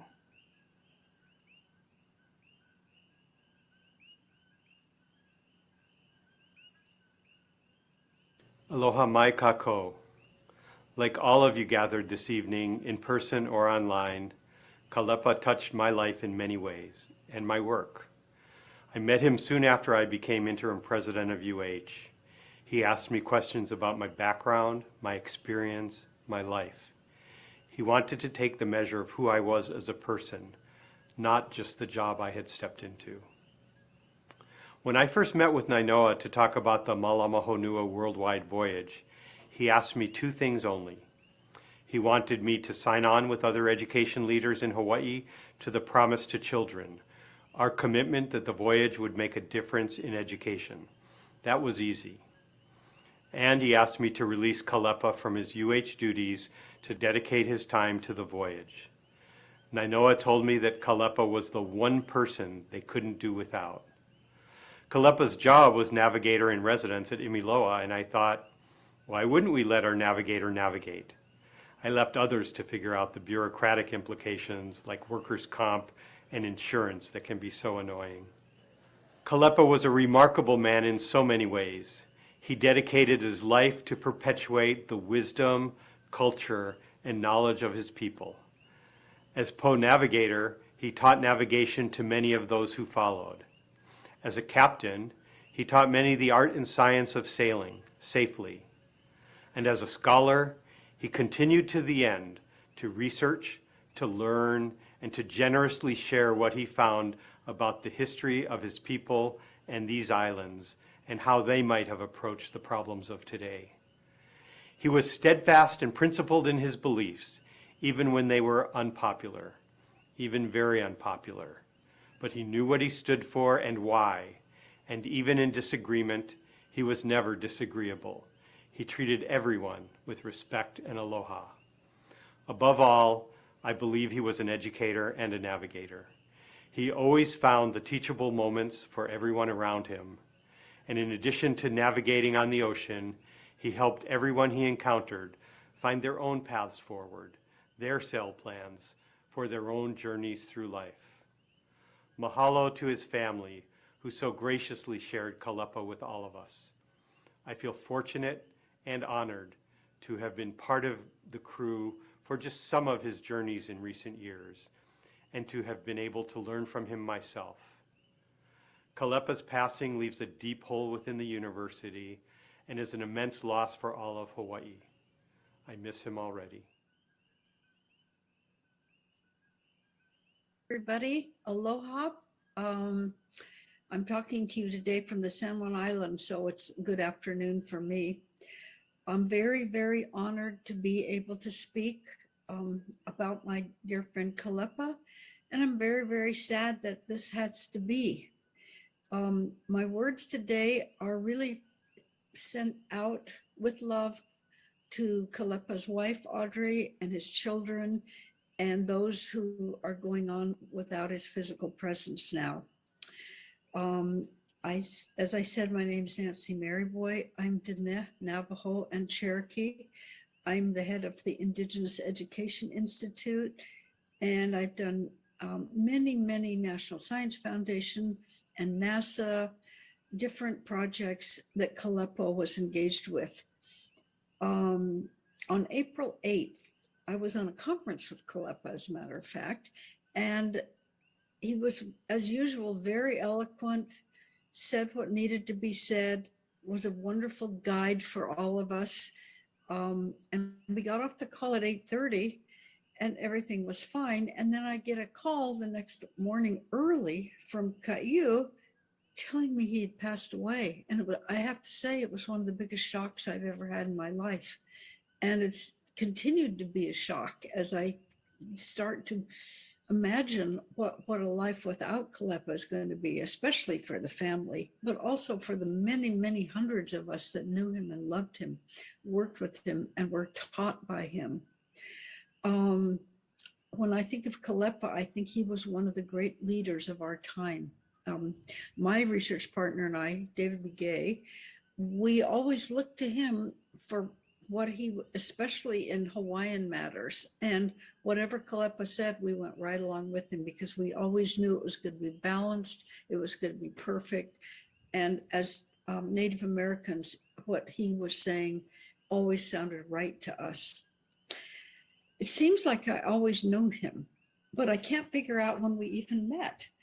It was so long ago. I think it was sometime in the mid-1990s maybe, or even earlier when we were at Diné College on the Navajo Nation. We were starting to create our own Navajo astronomy, and Kālepa was a guide for us in this. He was, I think, one of the very first Indigenous people who was studying his own astronomy through his own worldview and his own Hawaiian language and his own mentors. And when he became a pole, and I'm so glad he was honored that way, we always looked to him as somebody who was doing it how we wanted to do it. And we continued on and on over the years, developing our Navajo astronomy knowledge from our elders and through our languages and through our land, which you can see here behind me. It's not water, it's desert, but the skies are the same. We worked on a lot of projects together, like the Cosmic Serpent and like the Native Universe and the IWISE. And in all of those, he was unfailingly gracious of his time and his knowledge. And I can't tell you how many people he gave workshops to with the Hawaiian compass and navigation skills and stories of the Hawaiian skies. One thing I remember about Kālepa is we were in Cape Town together, Kālepa, Ka'iu, myself, my daughter Ashley, and we went out to he wanted to go out to the tip of the Cape, and we did too. So we all went out together, and we were surrounded by ostriches, and we were looking around, and he was very excited. He said, "We're going to do an around the world voyage." And we said, "What?" And he said, "We're taking the hokule around the world, and I want to be especially on the leg that goes around South Africa." And you know what? He made that happen. He did that. It's the most amazing thing. And it could have been one of the most dangerous parts of the whole journey, and probably was. But it was a dream of his. And it was so wonderful to hear him talk about his dream right there and then have it happen several years later. I think that another thing I'm thinking about, we used to laugh about a lot, was back in the day, in the early 90s, and we were doing, they originated these planetarium shows that were telling the story of Native American astronomy, Native Hawaiian astronomy, as I said, through the indigenous perspective.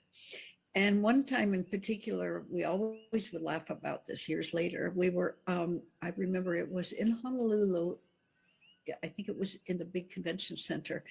And next door, we set up our planetarium, and all of a sudden, in the next room, there was a powwow started.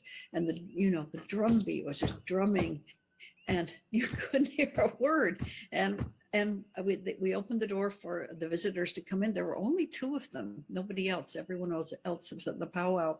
But this was interesting. There was one lady, a Diné, a Navajo elder, and there was a Native Hawaiian elder. And they sat through the whole show. And when it was over, and it was about Hawaiian astronomy and Navajo astronomy, when we turned on the lights, they had tears running down their cheeks. And they said, "This is so beautiful. I want all of our people to hear this.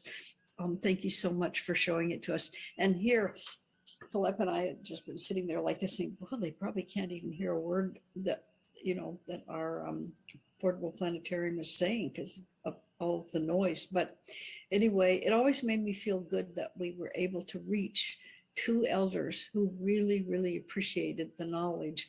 And we've always laughed about it later that, oh, we only had two people in there and we had to compete with a powwow. Anyway, I just want to mention that, strangely enough, we've lost three of our Native Hawaiian colleagues in the past few years. Paul Coleman was a dear friend, Verlianne Molina Wright was a dear friend, and now Kālepa was a dear friend. And they weren't just dear friends, they were like an ʻohana, they were like a family to us. And they made Hawaii seem so very, very special to us. So on behalf of all of us at Indigenous Education Institute and those of us who ran these different projects that Kālepa was also a leader in, I just want to say, I couldn't tell you how proud and happy and grateful I am to have had him as a friend. I thank you, the family, for sharing him with us and learning from him. And I just want to say mahalo ahiehe, and sail on, my dear friend, sail on into the celestial skies, and know that your life was not in vain. It was so, so important to so many people to learn from you and to love you and to spend time with you. Mahalo.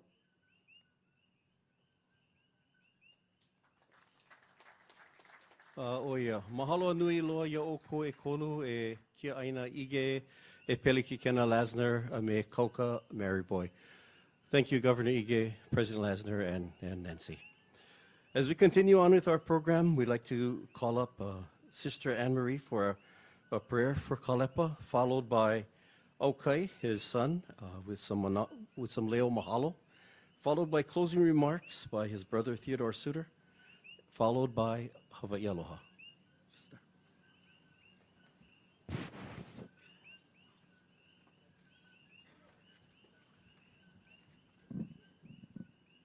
Okay.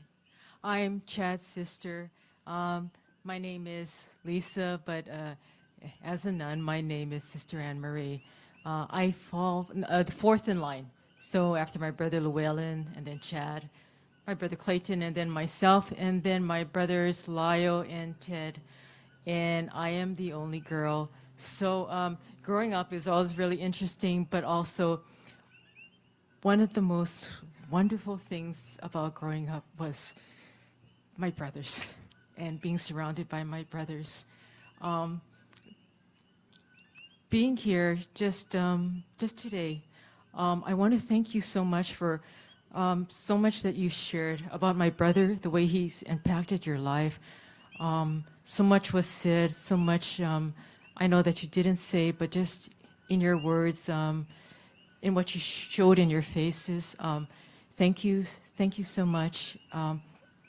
That means a lot to my family. And I want to take this opportunity again to thank my mom.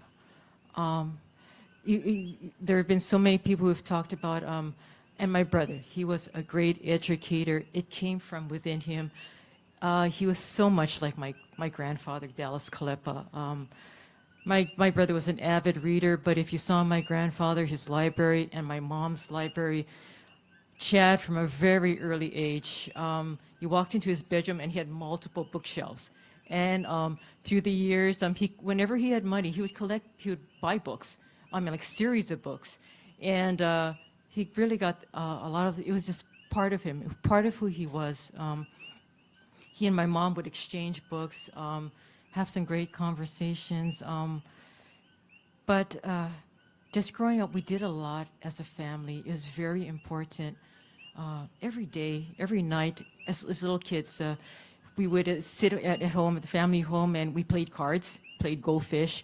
And the other thing my dad did was with the boys, so whoever could do the most push-ups and the most jumping jacks, and so all the boys would be competing, Clayton, Chad, Llewellyn, and they'd be there, and that's what we did. We competed at night, and we did boxing and things like that. And growing up as being the only girl, every day, I mean, really, almost every day of my life, those growing up years, we played football. My dad was a football coach, and we benefited so much from his coaching. He coached from the person who he was, and it formed us. I see now, I look back, and how important family is, and those little things. My brother, just to tell you, we played two-hand touch, and Chad never really played two-hand touch. It was more like two-hand throw. So, and I was thinking back about it and over it, and you know, I rarely ever saw my brother on the ground. He was usually the one. We were on the ground, and he walked away. So, so it shows you just something else to share with you. What a kind of a strong person he was. I thank my sister-in-law Audrey because I always thought they made such a great team. They worked well together. It's an awesome combination. She's been just such a wonderful member of the family. Really like a real sister, true sister. All the sacrifices that they've made, but I had a chance to live with them at different points, and It was so wonderful. I look back on those years, and they were really some of the happiest years of my life. Chad and Audrey were just wonderful. My mom, there's so many times when my mom would get this last-minute phone call, and Chad would say, "Oh, Mom, you know, I got the canoe crew here, and you know, we're going to come. We need to use your house or the bathroom." Blah, blah, blah. And my mom said, "Okay, come on up." And there were just all these people there in the house, and she'd be greeting them, and you know, she'd say, "Well, you know, some conversation would go on and on and on and on, and finally, you know, find out that they were trying to find out where the bathroom was, but they couldn't speak English, so things like that." But my mom was always so supportive. She has been such a rock to our family, and so I say that because so much of who Chad was, and what he was able to share with you, came from what we received growing up, that whole family atmosphere, that whole, and it's been passed on. It's being passed on to the next generation. I look at my nephews and nieces and the way they work together.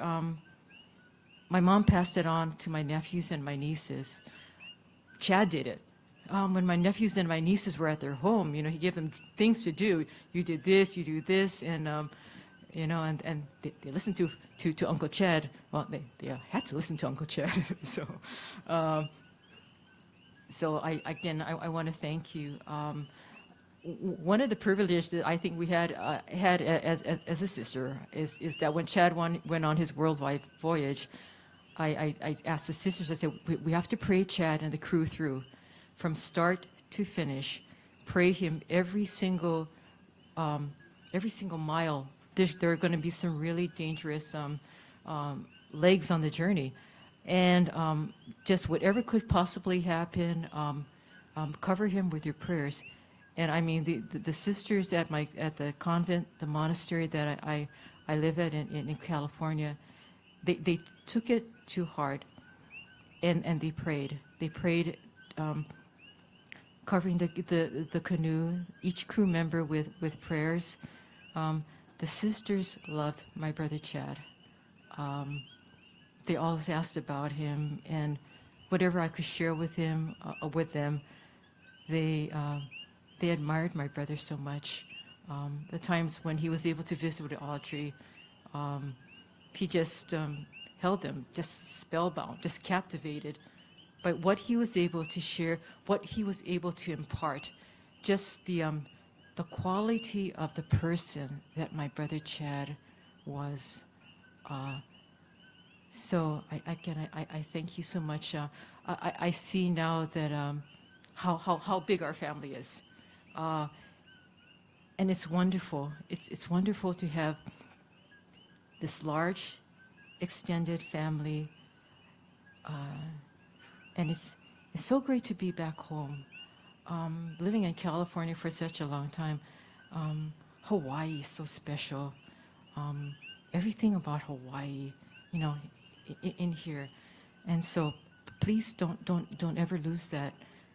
Thank you again for continuing to foster that, and being able to pass it on to each generation. One feels really the family spirit in Hawaii. It's you know, it's really just indescribable. So please don't ever lose that. Thank you for continuing to impart that to your family and to all the future generations, and that's something I think we want to continue to do as in my family. So, you know, one of the things that was, of course, very important is Chad was a Maui boy, a Lahaina boy, and one of the at the heart of our town, Lahaina, was the high school. My grandfather went there in the 1920s. My mom, my dad was a boarder. My brother, all my brothers graduated from there, and so it was really the heart, the center of the town. Homecoming parades, as really a tribute to our to my brother, because the high school meant so much to him. And I know there was like an ongoing type of type of teasing and rivalry. There always is between schools, right? Punaho, Kamehameha. But Chad was proud to have graduated from Lahaina Luna. So we're going to sing the alma mater. I would like to invite any of the Lahaina Luna alumnus to stand up, to rise. My brothers are going to join me on stage. Yeah.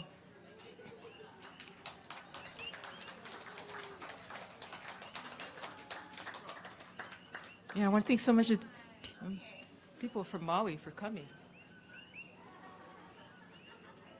I have baritone, so I gotta sit down Baritone. here. Baritone. Where's the...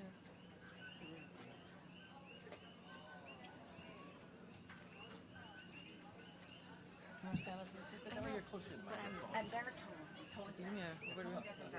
It's still better. Everybody. Come on, guys. Come on, Lahaina Luna alumni.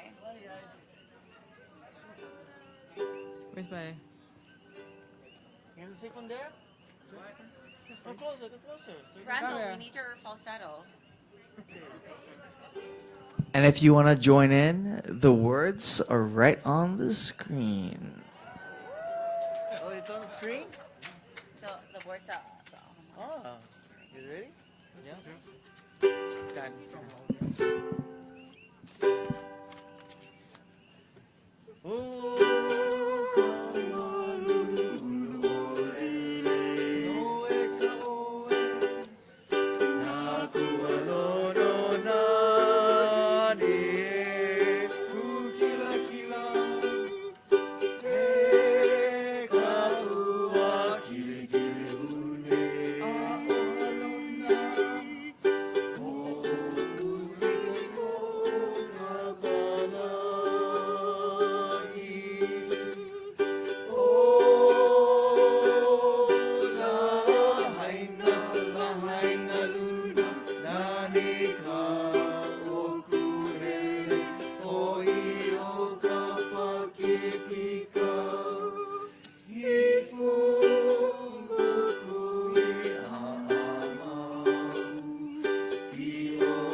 Aloha mai kako.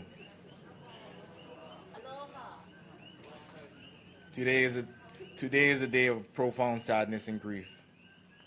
We mourn the loss of a father, a friend, a captain, and one of Hawaii's greatest leaders. But it's also a day of celebration, a celebration of life.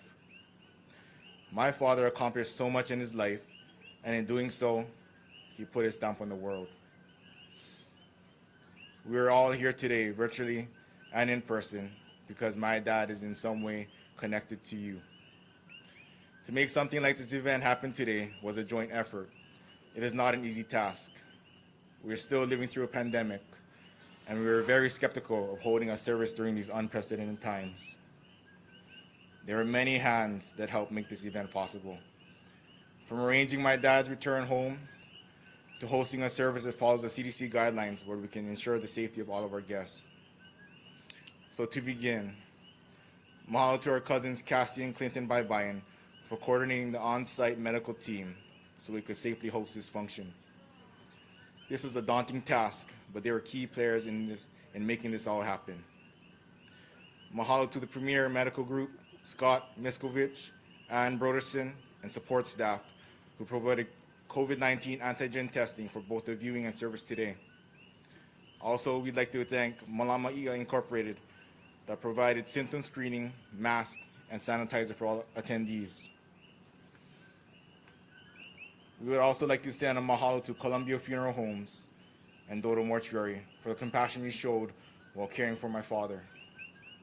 And thank you to the Wainaki Executive Center for allowing us to use your beautiful venue to host this event. Mahalo to Kialo Pico for providing all the beautiful hand-printed lole and shipping it to us from Molokai. Thank you to our kairi ʻohana who provided and prepared the delicious food for tonight's service. Uncle Todd and Auntie Catherine for coordinating the mea'ai. Mahina ho, the ʻohana va'a from Molokai, and Ka'iwi ʻohana for donating the poi. Kiahi Warfield and Craig Kamahele who donated opihi and limukohu.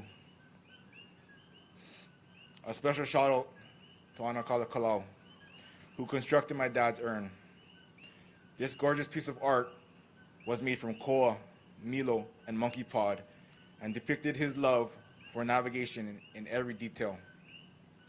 The engraved plaque that sits on the face of the urn was gifted to us by Minawaka Makanis. It reads the words, Uapo ke au, a'au he po, which translates to, the light turned to dark, and from the darkness emerged a master. This is a line from the Kanikau written for my dad from his dear friend Kamana Bakarsi. This new phrase references my dad attaining the rank of po and becoming a light to his people, but also holds a duality in meaning, referencing the passage into po from this earthly realm to be transitioned into the light that will lead us as our guiding star. Mahalo Kaimana. We would like to thank Leah Galvin for assistance with printing and Ceci Ha'o for taking care of all the printed programs and Mahalo cards. Also, thank you to Cameron Fujimoto and the Ha'o ʻohana for the Mailele. Mahalo nui loa to Linda Ferruto and Lisa Yadao for drafting our obituary, which beautifully shared the story of my dad's life. We would like to thank Derek Higa and Nelly, who helped us with the audio and visual, Haumea and Chris Ladera for providing the power, Auntie Pomai Bertelman and Uncle Chad Paishan for serenading us with mele. We would like to thank all of our speakers tonight for sharing their mana'o and heartfelt mo'olelo. We had many prestigious speakers tonight that took time out of their day to honor my father.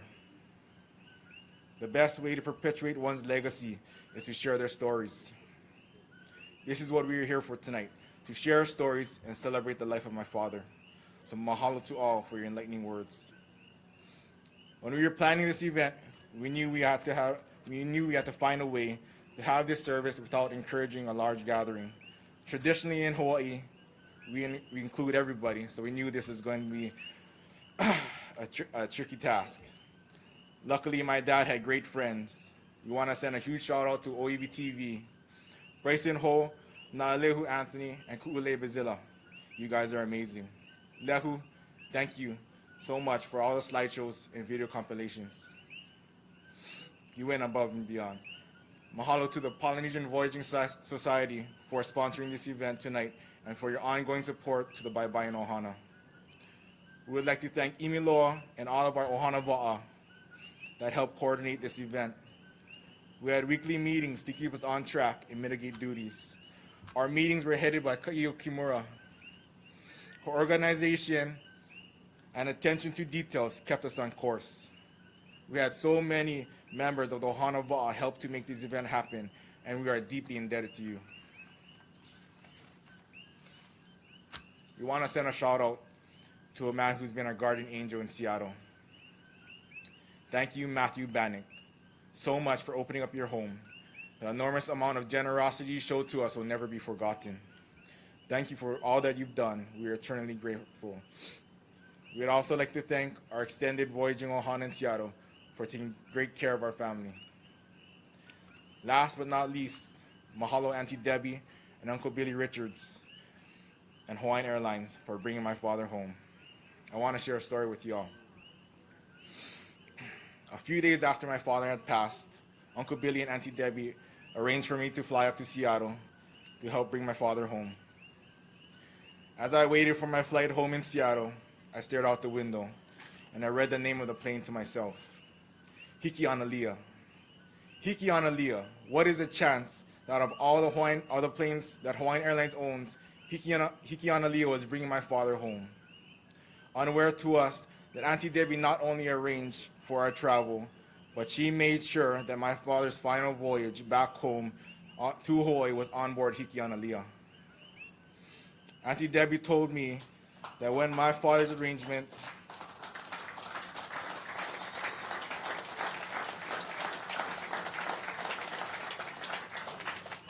Auntie Debbie told me that when my father's arrangements were finally approved, she looked out of her office window. The skies were clear as day, but it was raining over her. It was a blessing from the heavens and a sign from my father. There is so much to be thankful for, but I wanted to end this night thanking the person who stood by my father's side throughout the years, my mother. Thank you for supporting our father through all of his endeavors. You gave him the freedom to live his life to the fullest. Whether he is navigating the world's oceans or pursuing his master's in education, you're always there by his side. And if there's one person in this world he could have thanked in life, it would be you. Thank you, Mom, and mahalo to all.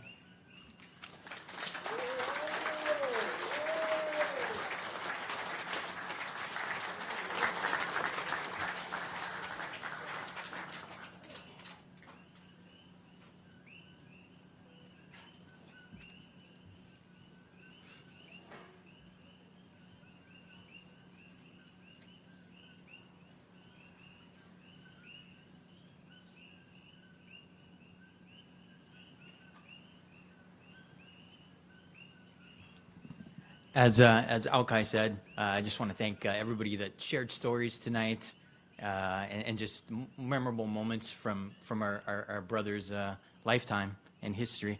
My brother Chad he's my eldest brother by 17 years. And as you heard tonight, at times, he could be a pretty intimidating person. I know growing up as a child in my teens, 20s, 30s, even 40s, I was always cautious to do anything kolohe or troublesome around him, just out of fear for his gruff, body language and his really powerful tone of voice.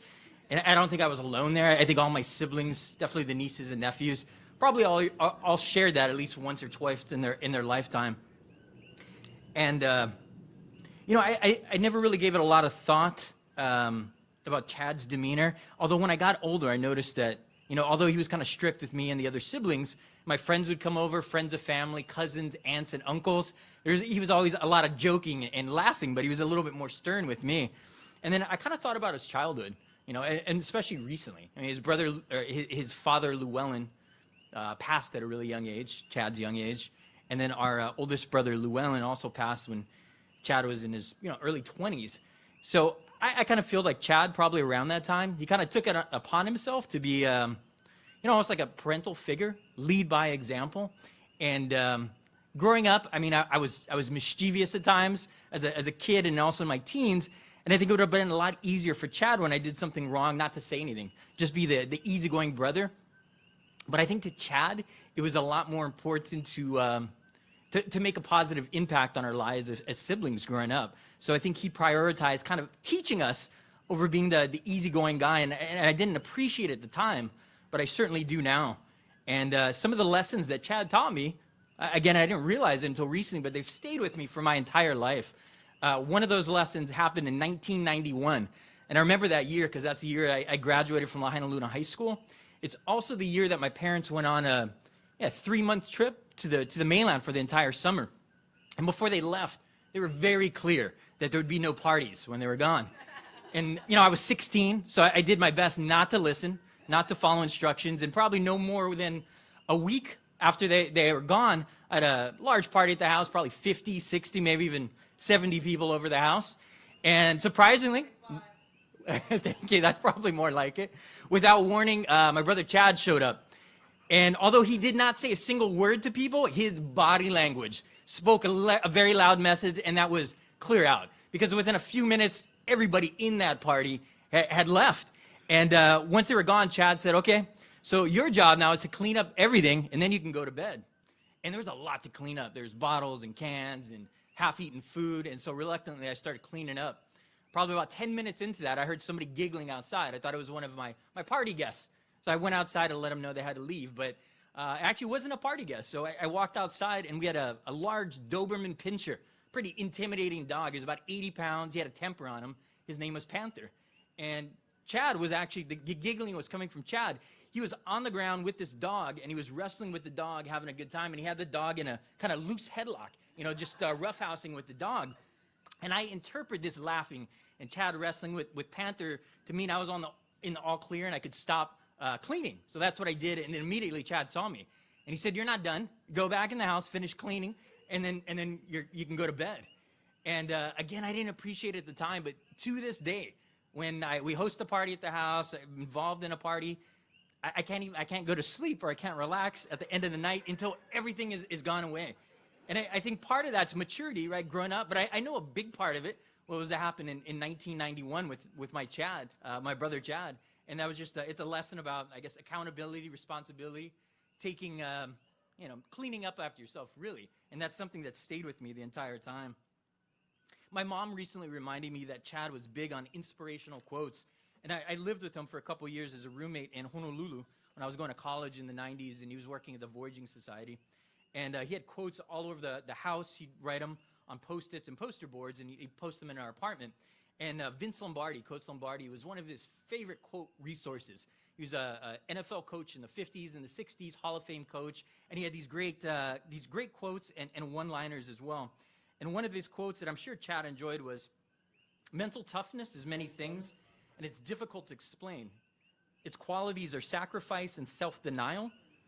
Most importantly, it's combined with a perfectly disciplined will that refuses to give in. It's a state of mind. You could call it character in action. And I think another term for character in action is leading by example. And while Chad was, at times quiet around me and he didn't always verbalize what was on his mind, his actions spoke volumes just about his love and his support for us and myself as well. One example of his actions was almost a year earlier than that party. I was age 15, and I was walking through Lahaina, Front Street, one night. It was about 9:30 at night, and I was walking through an area called the Banyan Tree. It's kind of dark. It's very shaded, and it was a night, and out of nowhere, another teen that was about my same age came and punched me in the face. And I didn't get a good look at him, but him and his friends kind of laughed, and there was a group of guys, and they ran off really quickly. And about a half an hour later, I got home. And my mom, being a great mom, she wanted to mother me, baby me, hug me. Chad was there, and Chad had a different take on this. What he said is, Teddy, let's go back down to Front Street. I want to talk to those guys. And I remember thinking at the time, I was kind of over it. I wanted to go to sleep, but I was thinking, you know what, I'm curious about this. I want to see how this plays out.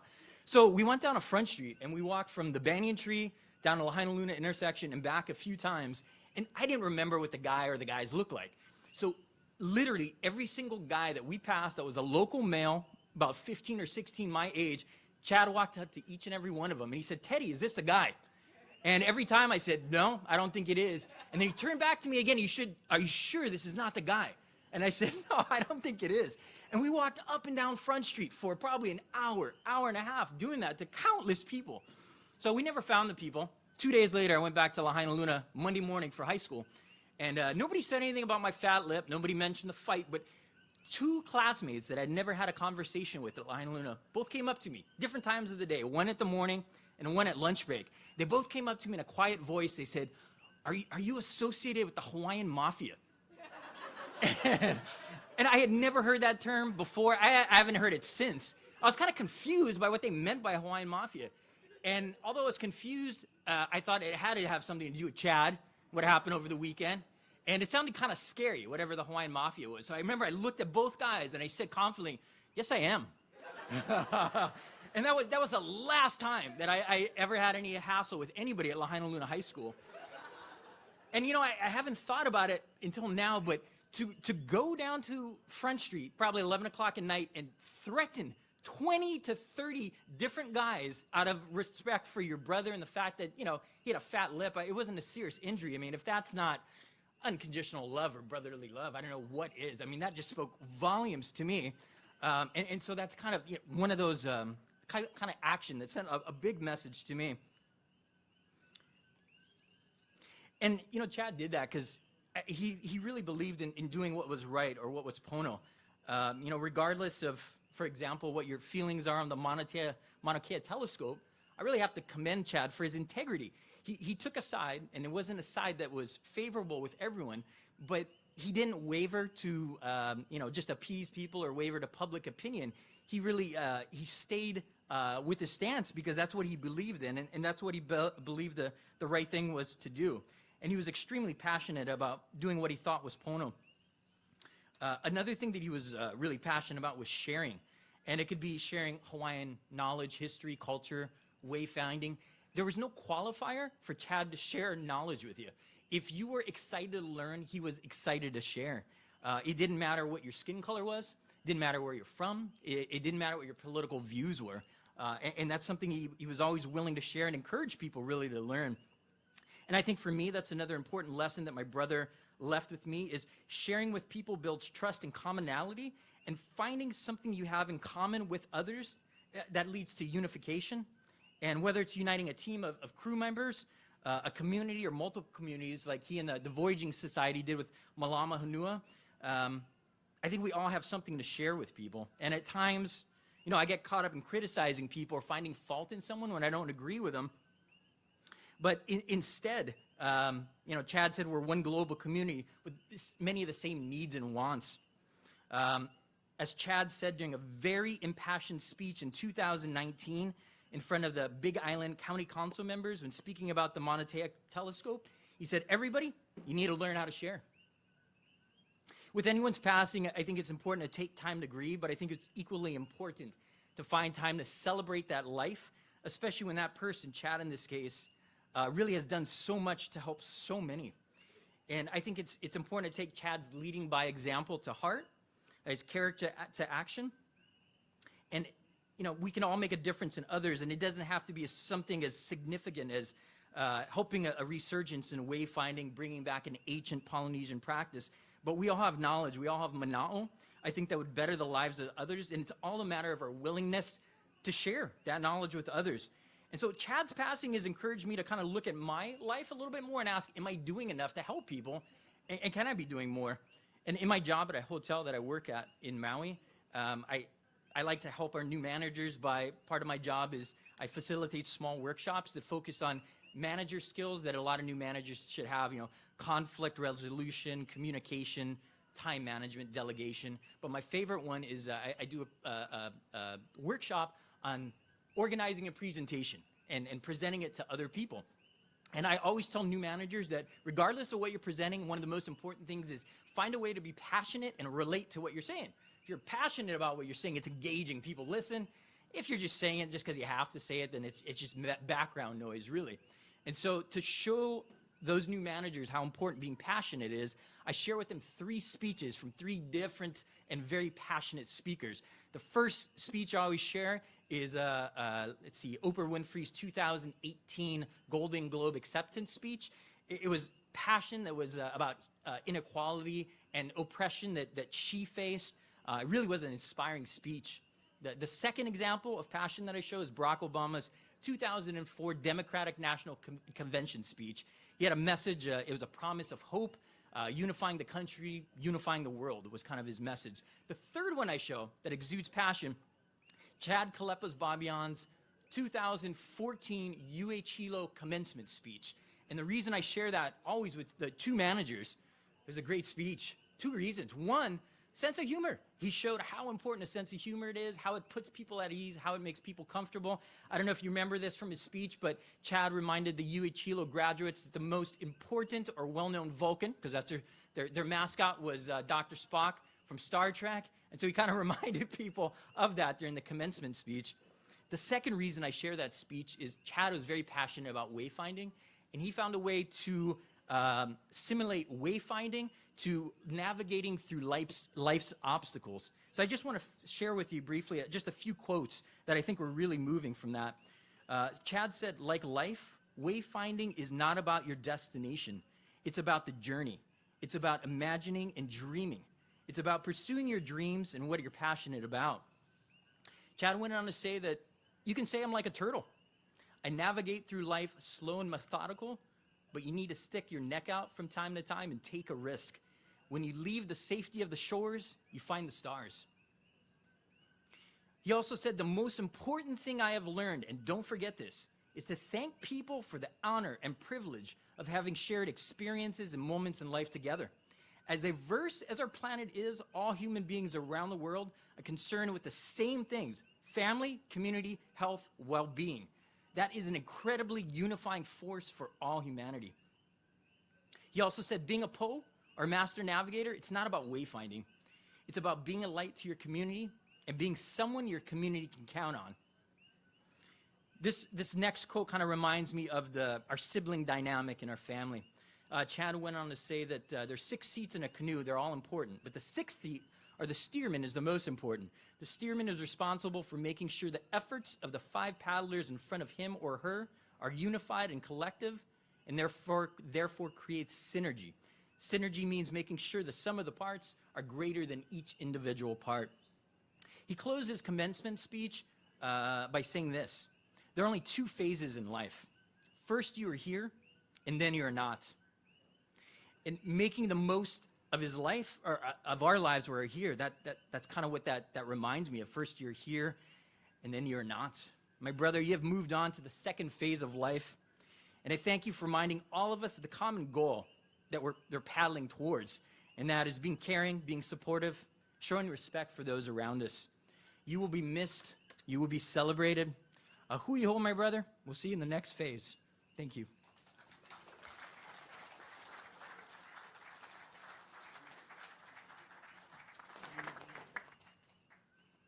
Mahalo nui, Sister Anne-Marie, Aukai, and Anakala Theodore. As we come to the close of our services, our remembrance, our celebration this evening, we'd like to mahalo the ʻohana Baybayan for sharing Kālepa with each and every one of us. He leo mahalo plena o lea oko. Ua pāno ko mako na au. Ua ho'okele ia ko mako ola. E ke I kanaka aloha. Kālepa would always start our voyages off saying, there's one goal that he has, is that we come back from this voyage better friends than that we started. We started this voyage in this life with him as a friend, and we left as ʻohana. I ola mauloa ka inoa o Chad Kālepa Baybayan. Mahalo to our families afar, families here. We'll end tonight with Hawaii Aloha. Mahalo.